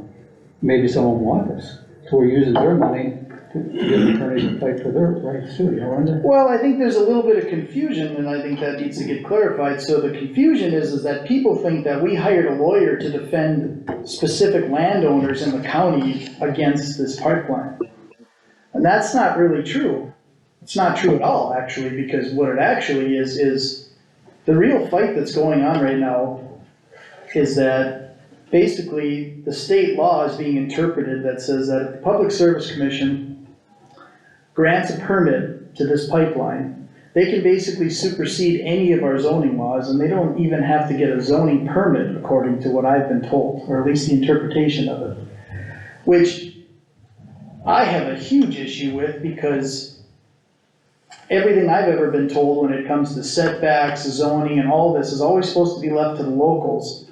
And now on an issue where there's quite a bit of, you know, controversy basically, now we're being told that a 3-member committee that's a part of the state government is basically gonna rule over any decision we have at all. So they're saying. So our discussion and our legal defense is basically on us as a county being able to decide if we're allowed to zone these projects within our county and keep them away from certain structures, schools, cities, properties, any of that. Yeah, but if the state oversees us and says that we gotta follow their laws, what are we gonna do? That's what we gotta do then. Right, well, I mean, that's a discussion. That's still questionable though. Yeah, I know. Because of the verbiage within that. Right. There's a word that's NAY. I mean, I would suggest that we probably, From what I was told. I mean, I'm more than happy to discuss it, but just not that we get too far into the weeds or Yeah, something. we gotta- Because I mean,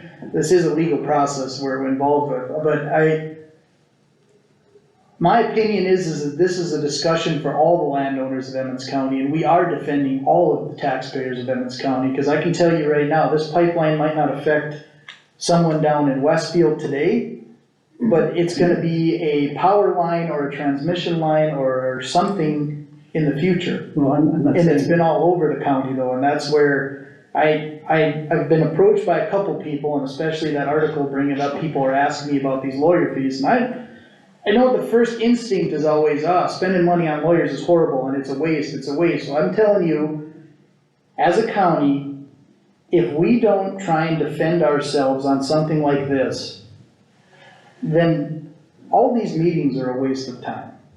We might as well not even have a board, because if they can just ramrod a project that we don't agree with, and I'm not saying we, like, philosophically, politically, whatever, I'd have no clue why anybody thinks it's okay that basically somebody at the Capitol in Bismarck can decide where a project goes inside our area. I don't see how that's right. I mean, when it was the wind farms, all this other stuff, we had a say, we had a participation in it, and it's like with this pipeline, it's just getting shoved down our throats, and we have no jurisdictional authority at all, and I feel like if we don't defend ourselves and our landowners, then it's just kind of the beginning of the end of property rights in Emmons County. That's my belief, and I don't know if you could put a dollar amount on that, if I wanna sum up your question. well, I really don't know what the right I'm answer is, just because, saying that we have to be aware. I mean, that this is other people's, this is other people's taxpayers' money too, that probably are for this project.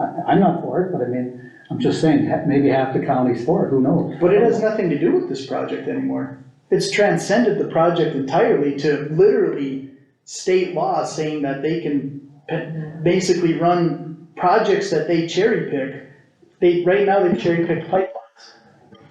What happens in 2 or 3 years when the right lobbyists get to the state legislature and they advocate that solar farms need to do that because they're not getting anybody to sign up and they can't, and now all of a sudden they're citing a solar farm west of Linton with no say by the county commissioners? Well, I'm saying, maybe we have to wait to see what the state says. Well, we're not doing anything right now. All we're doing right now is intervening, and a lot of those costs are coming from just the various participations and intervening in the process. And the whole reason we decided to intervene in the process is so that we had a say other than just waiting for a decision. We're not suing. Okay, I understand. We're not a part of any process other than just intervening on behalf of Emmons County, which Burley County is also doing, as well as individual landowners in Burley County. I'm not saying that, I'm just saying that we should be aware of it and how much, where's the limit gonna be? And so far, for our money, what did they get anything accomplished for us so far, or what, you know? I mean, people are asking these questions, well, how much is this costing, why are you guys doing that? I mean, well, I don't know what to tell them. I mean, I'm just saying, well, we hired this attorney to fight this pipeline, or to help with this deal, but like I said, there's other taxpayers too. Hey, I like that pipeline, I want that pipeline. You're using my money to spend, to defend my rights. So what do you do there? Yeah, well, I'm also We gotta- using my money to do it too, and I'm using Dan's money and But I'm just saying, Gary's we money. gotta- I mean, if we're gonna go down this road where everybody's money has to be isolated to only their services, you're never gonna get anything done here. I'm telling you to tell those people, we're taking a principled stand to defend the jurisdictional authority of our county. That's the principled stand we're taking, and I don't have a number to put on it, cause I don't, what's it worth? If somebody came in here and says you can get rid of all your sovereignty as a board and eliminate everything, or you can buy, we're taking it away, but you can buy it back for $100,000, is that worth it? If the state came in and said, we're gonna dissolve Emmons County unless you pay $100,000 to keep it, would you pay $100,000 to keep Emmons County sovereign and a county? Well, sure. Well, then that kinda gives you an answer to how much it's probably worth. But what, It's the same discussion though, Don, it is, and I'm not trying to be, I'm not trying to fight with you, and I get your point, I'm not trying to be defensive, but I think there's a misunderstanding of what's going on here. well, like I said, I'm not for this too, Yeah. that we should, you know, have to defend our rights, but I'm just saying, we have to remember other people have rights here too. And then we just have to see what. Right, but those people elected us as a board to make the decision. It's not a democracy on making somebody's decisions, and that's where, I am but one vote. If you guys wanna end the participation of it at any point, make the motion in the second and vote on it, I'm defending what we're doing and the fact that this has transcended a specific project now. It started as eminent domain, right? Right. The people came in here and they wanted us to stop the eminent domain, and I didn't like it, and we went down this rabbit hole, and now where we're at is we've discovered why their confidence in eminent domain was so confident, why they were literally ignoring us. If you wanna be blunt about it, they literally bought off the state legislature. Their lobbying power has gotten them to literally segregate portions of the law that take away our authority on the zoning and everything. Oh, yeah. And that is what we're fighting. And really, in my opinion, we shouldn't be fighting this fight. No, we The shouldn't, Association of Counties should be fighting this fight on our behalf, but I'm just saying. but they won't, cause they're in with the lobbyists too. And I'm telling you, it's like anything else that's ever been fought in history though, Don. Somebody had to make a sacrifice they weren't willing to make. Doesn't matter, you pick a fight, you pick any law that's been changed where it's like, man, that was good that they fought that. Someone had to fight it. Damn right. And I believe, in my opinion, that this is a fight that needs to be fought. Burley County is on board with it too, we're not alone. Yeah, I know, but And- what's the limit gonna be? Where are we gonna, how long are we gonna say, okay? I guess that, I'll tell you what, it depends on the decisions of the PSC and how it goes forward, because as an elected official in Emmons County who swore an oath to the Constitution, and I'm not perfect, and I'm not gonna stand here like some bully pulpit like I have all the right answers. But I know that I didn't run for election and wanna hold this spot so we could dictate how tall the weeds are in the ditches of the roads. It was to participate in the governance of Emmons County and the segregation of property rights and all those things that I believe are sacred, and I believe this is that kind of fight that I became a county commissioner to be a part of. I find it almost impossible, in my own opinion, to be able to stop this fight until there's a reasonable point where I'm not gonna obviously continue it to absolute reckless abandon, but we have a very strong case that the law being interpreted by the PSC it might be unconstitutional. I'm not saying it is or it isn't, but we have a strong case to believe that it should be argued. And we are arguing, honestly, in my opinion, we are arguing on behalf of 53 counties in the state, because this law supersedes every county zoning in the state if it's upheld. And someone's gotta fight it. And all the history that I've been looking at in legal cases, it's usually a county versus the state, or a county versus the federal government. We are the entity that needs to be bringing these issues forward when we find a law like this to be unconstitutional. Am I reading wrong what I read, or excuse me, South Dakota's trying to do the same thing in the legislature as what they did in North Dakota? Yeah, To supersede the county standing on all these setbacks? exactly, and that's because My God. they're these And it's a private entity that's carving through here. Yeah. these For these corporations. Q45 credits. These That's what's so corporations sad. are finding that local governments and landowners are not rolling over like they used to, and now they wanna seek eminent domain and use the law to literally hamstring you and take your land from you. That's essentially what they're doing. Well, And- nobody wants that. No, and I'm not saying nothing Right, against it, I I'm see your just saying point. that we have to kinda, I'd say that answer is gonna get dictated by this board. you know, I hate to have come up, well, now we're 150,000 in this thing, it's like, well, where do we stop this, or how do we get Well, out? it gets stopped by the board. I mean, really, all it takes is a motion. If you wanna make a motion to stop it, Yeah. make a motion and get Well, it. I'm not saying that we shouldn't have it, I'm just saying that we should be aware of it, and we should let the people know, we have to let the people know what's going on too. Right, and How much money we're in this thing, Mhm. I mean, we have to be honest with them, you know? Well, and then, I mean, Francis made an open records request on the subject, and I don't know if do we need to give a monthly update on how much we spent on it? We can, I don't have a problem with any of it, Don, and I'm not trying to be rude in telling you, but I'm just telling you, literally, it's a motion by you, and second, we could stop this today if you wanted. I mean, there's no like, well, we're obligated to go to X amount, we didn't give any obligation to any lawyer. We basically retained the services of a lawyer to intervene on the process, so that way we can participate in the hearings and the meetings above and beyond what an average citizen can, because some of these meetings, they're not taking testimony unless you're an intervener. So we've had the ability to participate in some of those.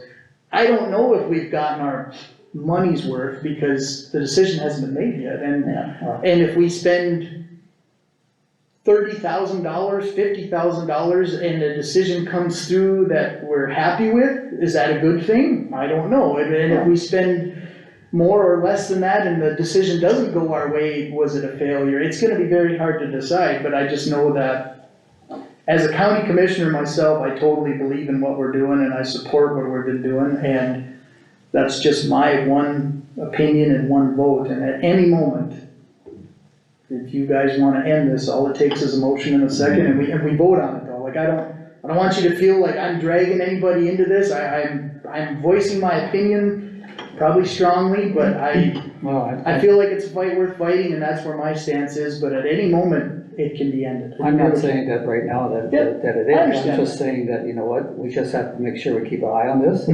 Which we are. and how far is it gonna go, and when is enough, or we think that this is too much now, or any of that stuff, and that we let the people know what's going on. Well, these companies got money, and they're gonna fight, and they want people to fold. So And that's what their goal is, am I right or wrong? Their goal is to exhaust people, like Yeah. I said, to get people to start to say enough's enough, Enough's right? enough. And that's usually what ends a lot of these fights, and that is the truth of it, and so that's where we as a board have to decide, you know, is the will of certain people enough versus the will of other people, or, I mean, you know, I mean, This is right, I'm not trying to say anything one or the other, Don, you're absolutely Well, right, it's just when that- people question it, Because we don't know how many people are for it, and how many are against it, and maybe some of the people where that pipeline is going through, maybe they were willing to help pay for some of the lawyer people. right, but Don, you're still isolating it to one project, and that's where I'm telling you, it might have started There's out with more one coming. specific There's project. more coming. This is not gonna be the last fight. No. This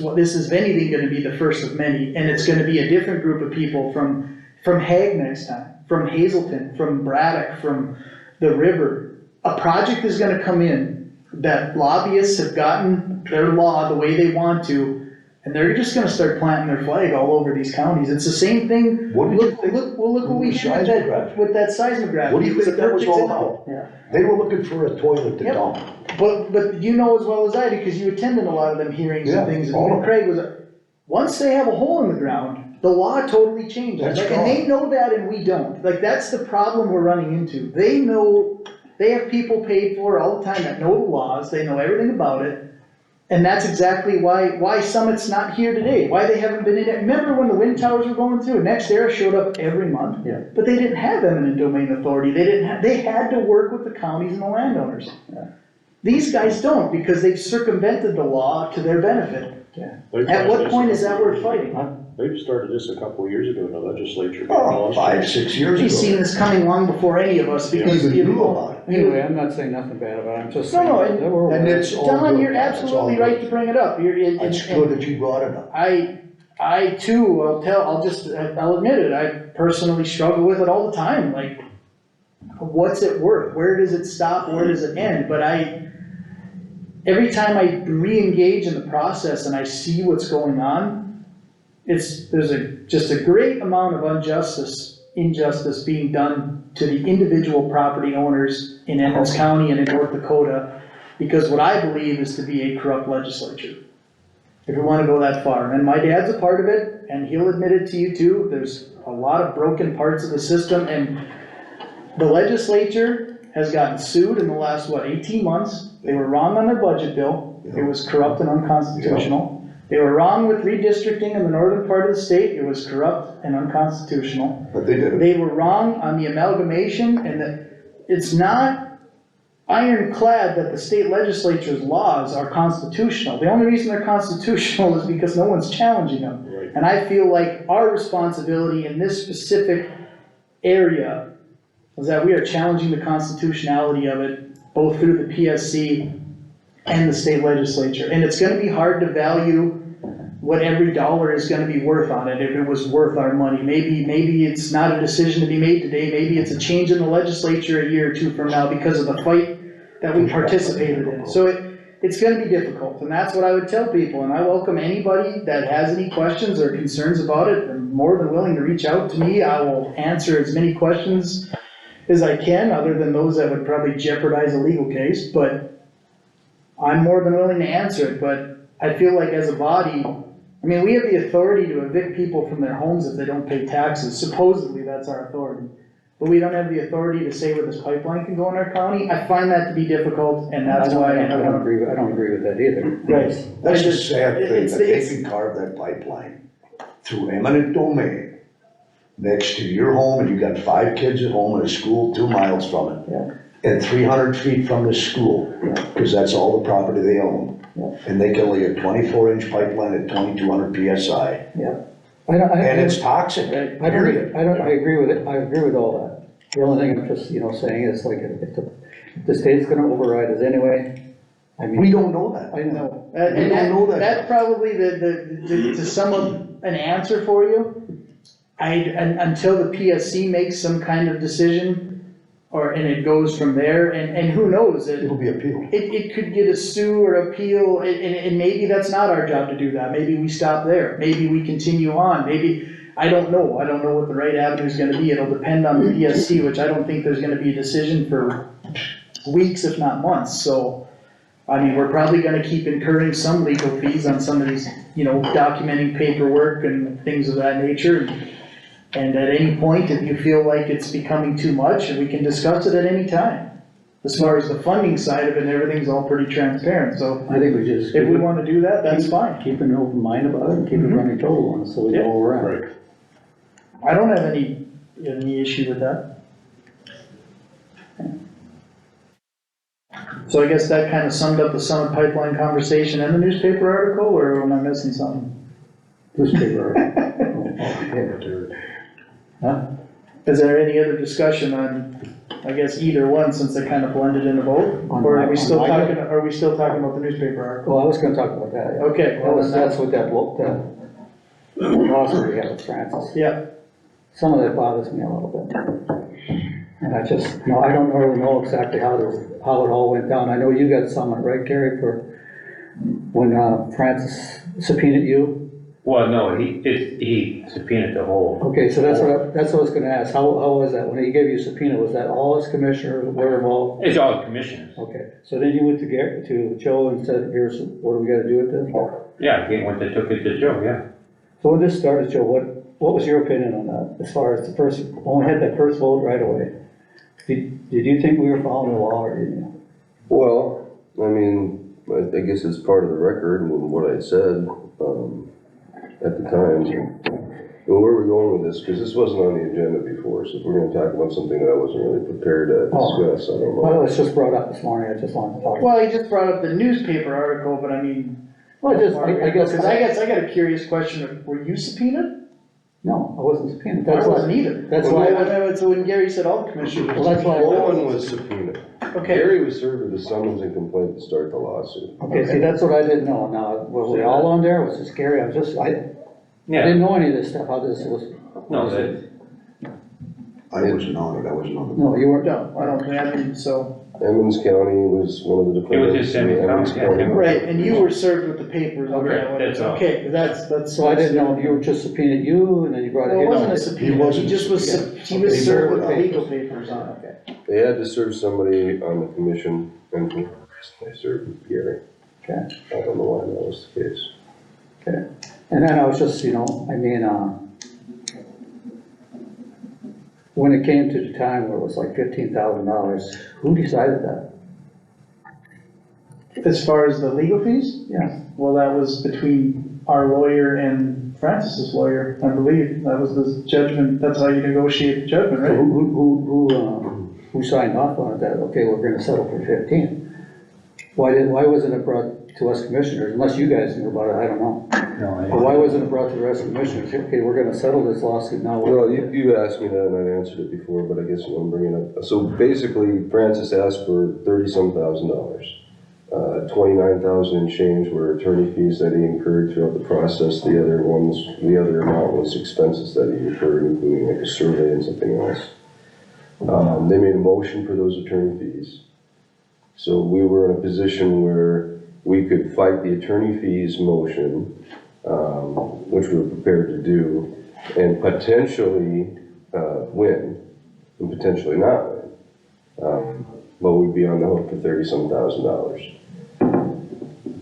So then I talked to Aaron about it a little bit, and I decided to make an offer, roughly basically half, which was 15,000 and change. I thought that was based on everything that I could consider, probably the best course of action. I didn't want the county to incur $30,000 with legal fees. I think at the outset we had discussed that there was a good possibility that we might end up paying fees. Discussed it might be $10,000-15,000 fees. With the timeline, we basically filed that stipulation agreement right on the last hour. I don't know if it's necessarily possible for us to have meetings. We could have maybe had a meeting. I wouldn't have been able to give him information. I wouldn't have known what the counter was gonna be, or, accepted any sort of negotiation. So I really would have had no answers for you at that time until we got right down at the end where I was either gonna file my objection to their request or we were gonna file a stipulation. And so that's what happened. Okay, because it bothered me a little bit, reading the paper, the county sells for $15,000, well, who decided that? We never talked about it. Well, the paper, I think, said that the court ordered $15,000, which was not true. The court ordered us to pay $30-some thousand. Joe contacted me and asked me my opinion, just because he thought it would be worth negotiating, and I said, well, what's your legal opinion? His legal opinion was it was worth asking, and he felt like he could, talk to Francis's lawyer. It wasn't like there was no conversation. There was a certain amount of time you had to respond, 10 days or something, or I don't know what.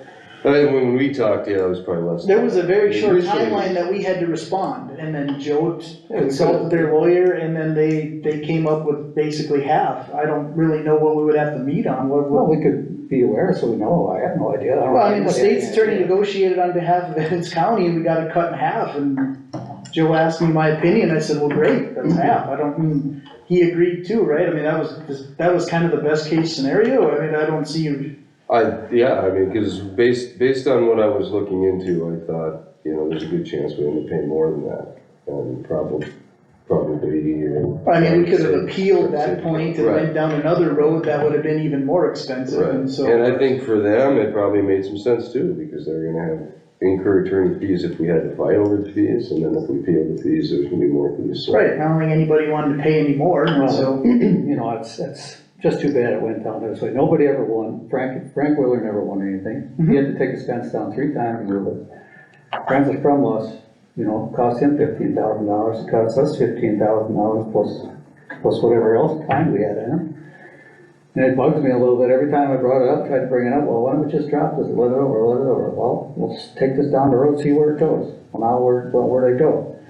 It cost us $15,000. Now, when I took this job, I took oath of office too, to the constituents of this county to do the best of my ability to do our job. So when do we get held accountable for what we did? we all knew this was kinda wrong, right? You knew it was wrong, I knew it was wrong, and I think, Gary, what did you, I mean, I know you voted for it, but I think in the long run there, you kinda hesitated when this was, so you probably thought it was wrong too, but we went down there, and now it's cost the taxpayers $15,000. Should they pay for that? Or should we pay for that? I know Dan and Craig weren't involved in this, but us three are still involved in that. Do you think we should pay for that? I feel obligated to pay. I wanna pay. I don't know, I mean, I feel like, like I've said before, I was a part of it initially, and I realized that, I mean, the big issue was when I was a part of the first variance, I thought we were solving a problem amongst two neighbors. After the first variance and the fence got built, I realized that the fence wasn't gonna get built properly, and neither neighbor was happy about the variance anyway. So that's why I was against it. I voted with you on it to do it, and we got outvoted. The board acted as a board, and it got sued as a board, and it paid as a board. Yeah, I mean, I don't know where you want this self-persecution on everything all the time, Don. We made a decision as a board. We made a decision as a board, but like I said, down the road, when we get into this, we all knew, hey, we're not gonna make this, we're not gonna win this thing. Why don't we just, like I said, why don't we just stop it right there? Pay our dues and go home.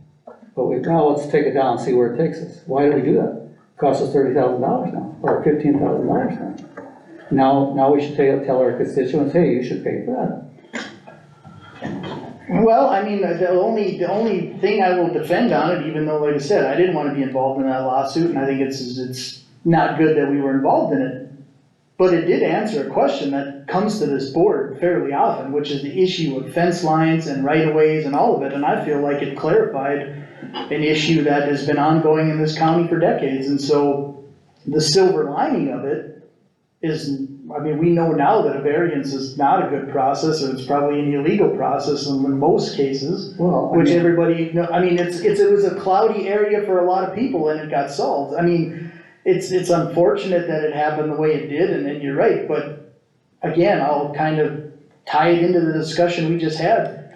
There's times where these discussions need to get had, and they need to get ruled in court, and there's precedents established now, and we were a part of that. I don't think it's a good thing, but it wasn't completely bad in the sense that this board now definitely knows how it's supposed to rule on some of these things. Well, I think we kinda knew before they even got that far. Well, we didn't kinda know though, otherwise we wouldn't have made the decision. We also asked for an attorney general's opinion, And we never got one. and then the lawsuit was started before they even responded to us, so, which is another thing that was inaccurate. I mean, I don't think it's a mistake that I'll be repeating, that's for sure, and so, I mean, Well, I guess it's a mistake and it happened. We rely on you, Joe, for a lot of this stuff, because we don't know the laws, and I guess, and I know sometimes you probably don't tell us or say what you think, but sometimes you maybe have to step up and say, hey, you guys can't do this, or if you don't know, you gotta say, I'll have to look at this and see where we sit.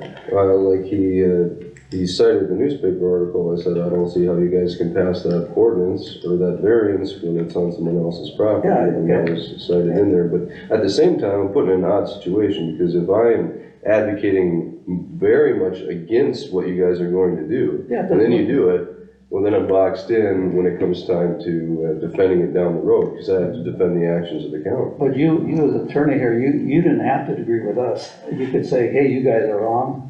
And if we didn't like this, we could have had our own, found another attorney to fight with. Right. I mean, right?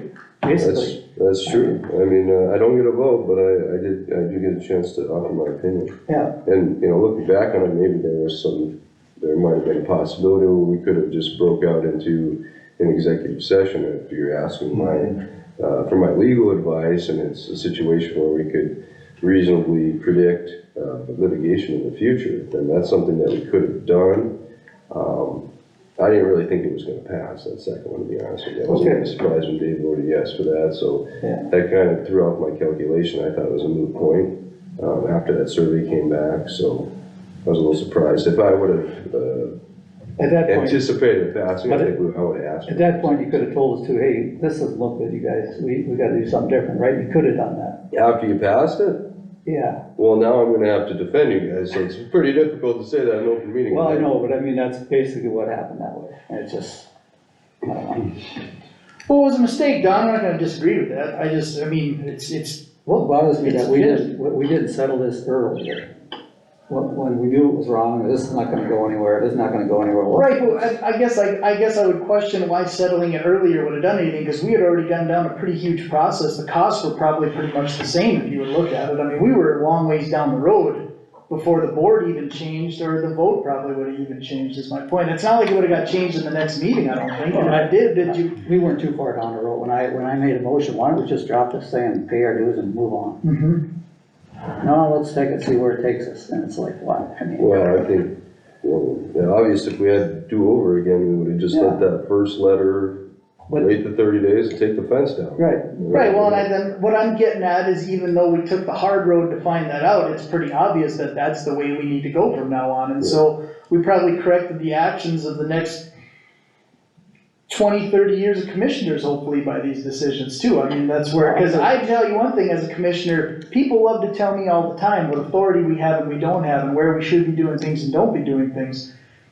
And I don't think it was such a horrible thing that a fence line out in the middle of nowhere got challenged and it came out to where it did. Yes, people had losses on it, but in the end, it's not like there was a street that needs to get tore up, a building get torn down, a house moved, it was a fence. And you can, if you went around and did a straw poll in the neighborhood, you'd probably find people that think we did the right thing. And even though I disagree with that, I'm just saying, like, this broad census, like, oh, we should have acted this way and that way. Well, hindsight's always 20/20, and I'll tell you, my participation with it going forward after that vote and wanting to see it through was for some clarity and and an answer to it, which we got now. We wanted the Attorney General to give us that answer, we didn't get it, and I guess we ended up getting it in the courts, and I mean. Well, anyway, my opinion is now, who should pay for it?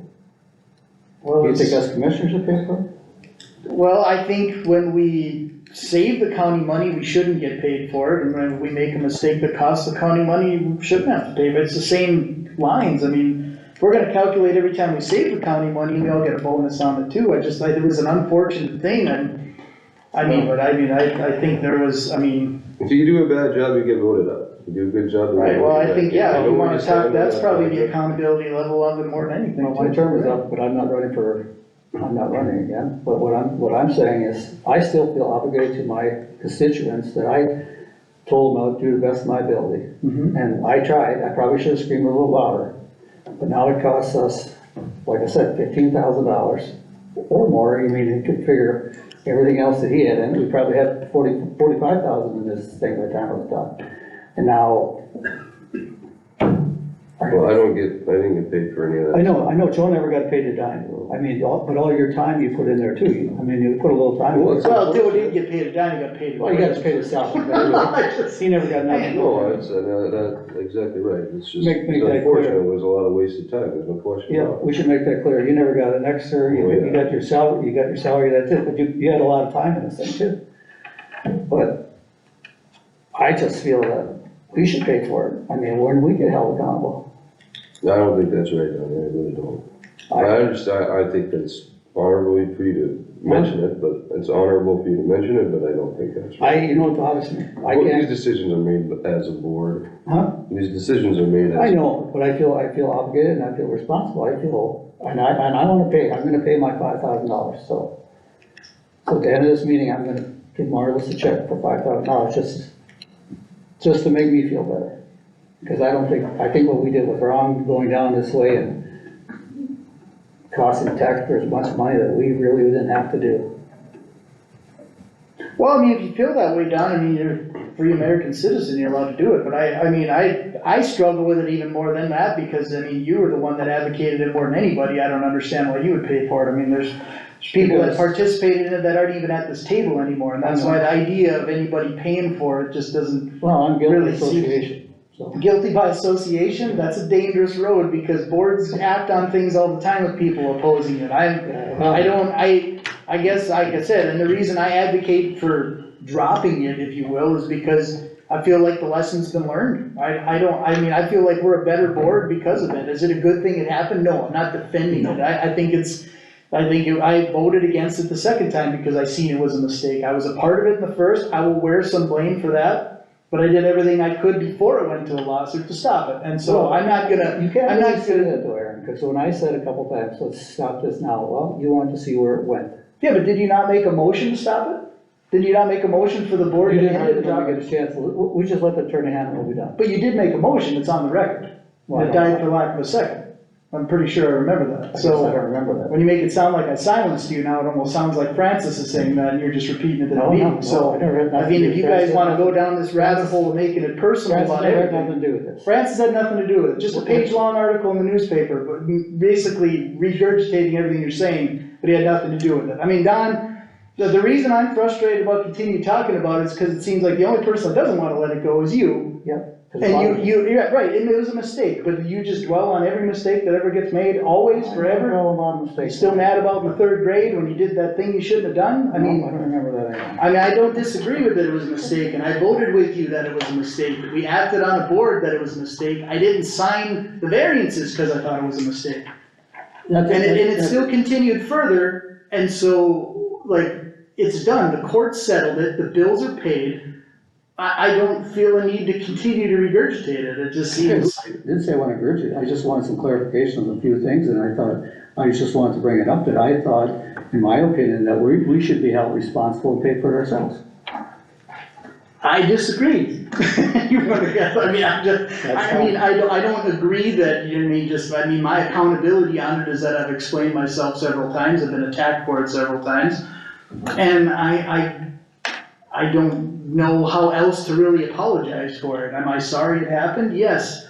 But I will still say that I think we're gonna be a better board for it, so it's not all a waste. It's unfortunate that it happened, but if you don't make mistakes in life, you're never gonna learn, and this board progresses by, Francis's situation is no different than us. We made a ruling, he challenged it, just like we're challenging the state legislature on it. The laws of this nation need to be debated and discussed and challenged always, that's how you maintain freedom.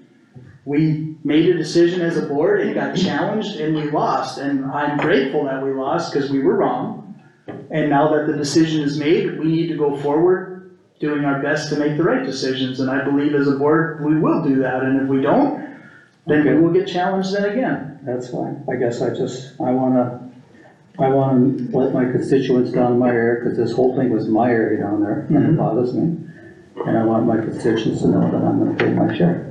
Well, I think that is very admirable, and I don't mean to sound disrespectful on it, but I disagree with on it because the simple sense that you, from the beginning, were against it 100%, and you were right, and I did change my mind later, and I did agree with you, and it didn't stop, and that's all we can do. We can't change the past, but we can move on and learn from it, which I think this board probably has, and I think Joe's a better state's attorney, and Marlis is a better auditor, and I think we're all probably better for it in the end. I don't think it was a good thing, but, some good things will come from it if we learn our lessons, which I believe we probably have, and the new commissioners have certainly learned a lot being a part of it, and. I just like in Joe's case, I hope we do something wrong or say something wrong, or that you challenge us, hey, this is part of the law, you can't do it this way, you can't do that, without feeling bad or feeling that you have to side with us.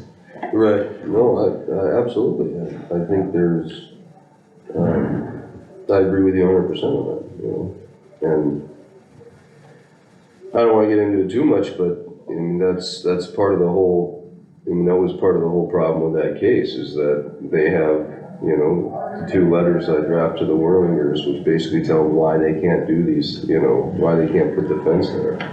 So, when you flash forward several months later, and, how are you gonna defend what you said previously? Right, So. and I think a lot of those, now that we've seen what happened and where it went, the proper role, I would say 100% of the time, is when you find an encroachment like that, you serve them with the proper papers, and we take care of it. But one thing I will say, and we are discovering even in this meeting and in usual meetings, things have been done in the past by other boards, other members that have been done probably even without our knowledge, and handling fence lines was always kind of a grace period thing, we're always trying to work with people, and we probably work with them too much. Like, now that we know, the court's decided that this is our responsibility, that's how you behave, and if you behave any other way, you should probably get challenged on it. I Well, don't the biggest disagree with that at mistake all. was, the biggest mistake, in my thinking, from what I see and hear and read, is the variances when it was voted on by the board, and the unanimous vote was 3-2, was that how it was? And the variances were not signed, right? Right. So that was the big sticker in this deal, correct? No, I don't think so, because I think if they were signed, they still would have been challenged and found wrong, not, I mean, so, I don't know if we wanna relitigate this thing, but I'm just telling you. I'm just asking. Well, I'll just From the tell you, outside I looking didn't in. sign it because I didn't think it was right. I didn't think it was right, and the reason the first one didn't get signed is because the fence got built before we even had a chance to sign it. And I found out the fence was built improperly, so I didn't sign that variance, cause I knew it wasn't even built the way we said we were supposed to do it. And that was basically my turning point, where I went, this thing is not gonna end well, it's going sideways, both sides are even madder, it's not gonna work. Well, then when we discussed as a board, the second variance, and then that was drafted, I was in even more disagreement with the whole process, and I was not gonna put my name to it, so that's why I didn't sign either variance. I don't think it would have been that big a deal having a variance go up around that creek. I don't think anybody would have disagreed with that. But it was going around the creek, going to the angle, well, he wasn't supposed to go to the angle. But going around the creek and lining up with Leo Meyer's fence was, why did we allow that? Because the man's gotta move his fence anyway, so that's part of the variance I didn't like. Yeah. If it just went around the creek, that wouldn't have been. I mean, the reason why I think it was allowed to line up with Leo Meyer's fence is because that one's encroaching on the section line as well. So if we're gonna really go down there, then I'm suggesting that we send a letter to Leo Meyer, Joe, because we know that fence is encroaching. That was proven by the survey done on the Whirlinger fence, so I suppose, I mean, if we're going down that rabbit trail, we already know about another encroachment, I think that needs to be handled as well. So what do you do with fences that are placed right on the center of the section line? Well, see, And you share a fence? I don't think that's a problem unless it's challenged. I mean, if there's a, Well, if it's out of compliance, it's a problem. if it's out of compliance, but I mean, there's been fences like that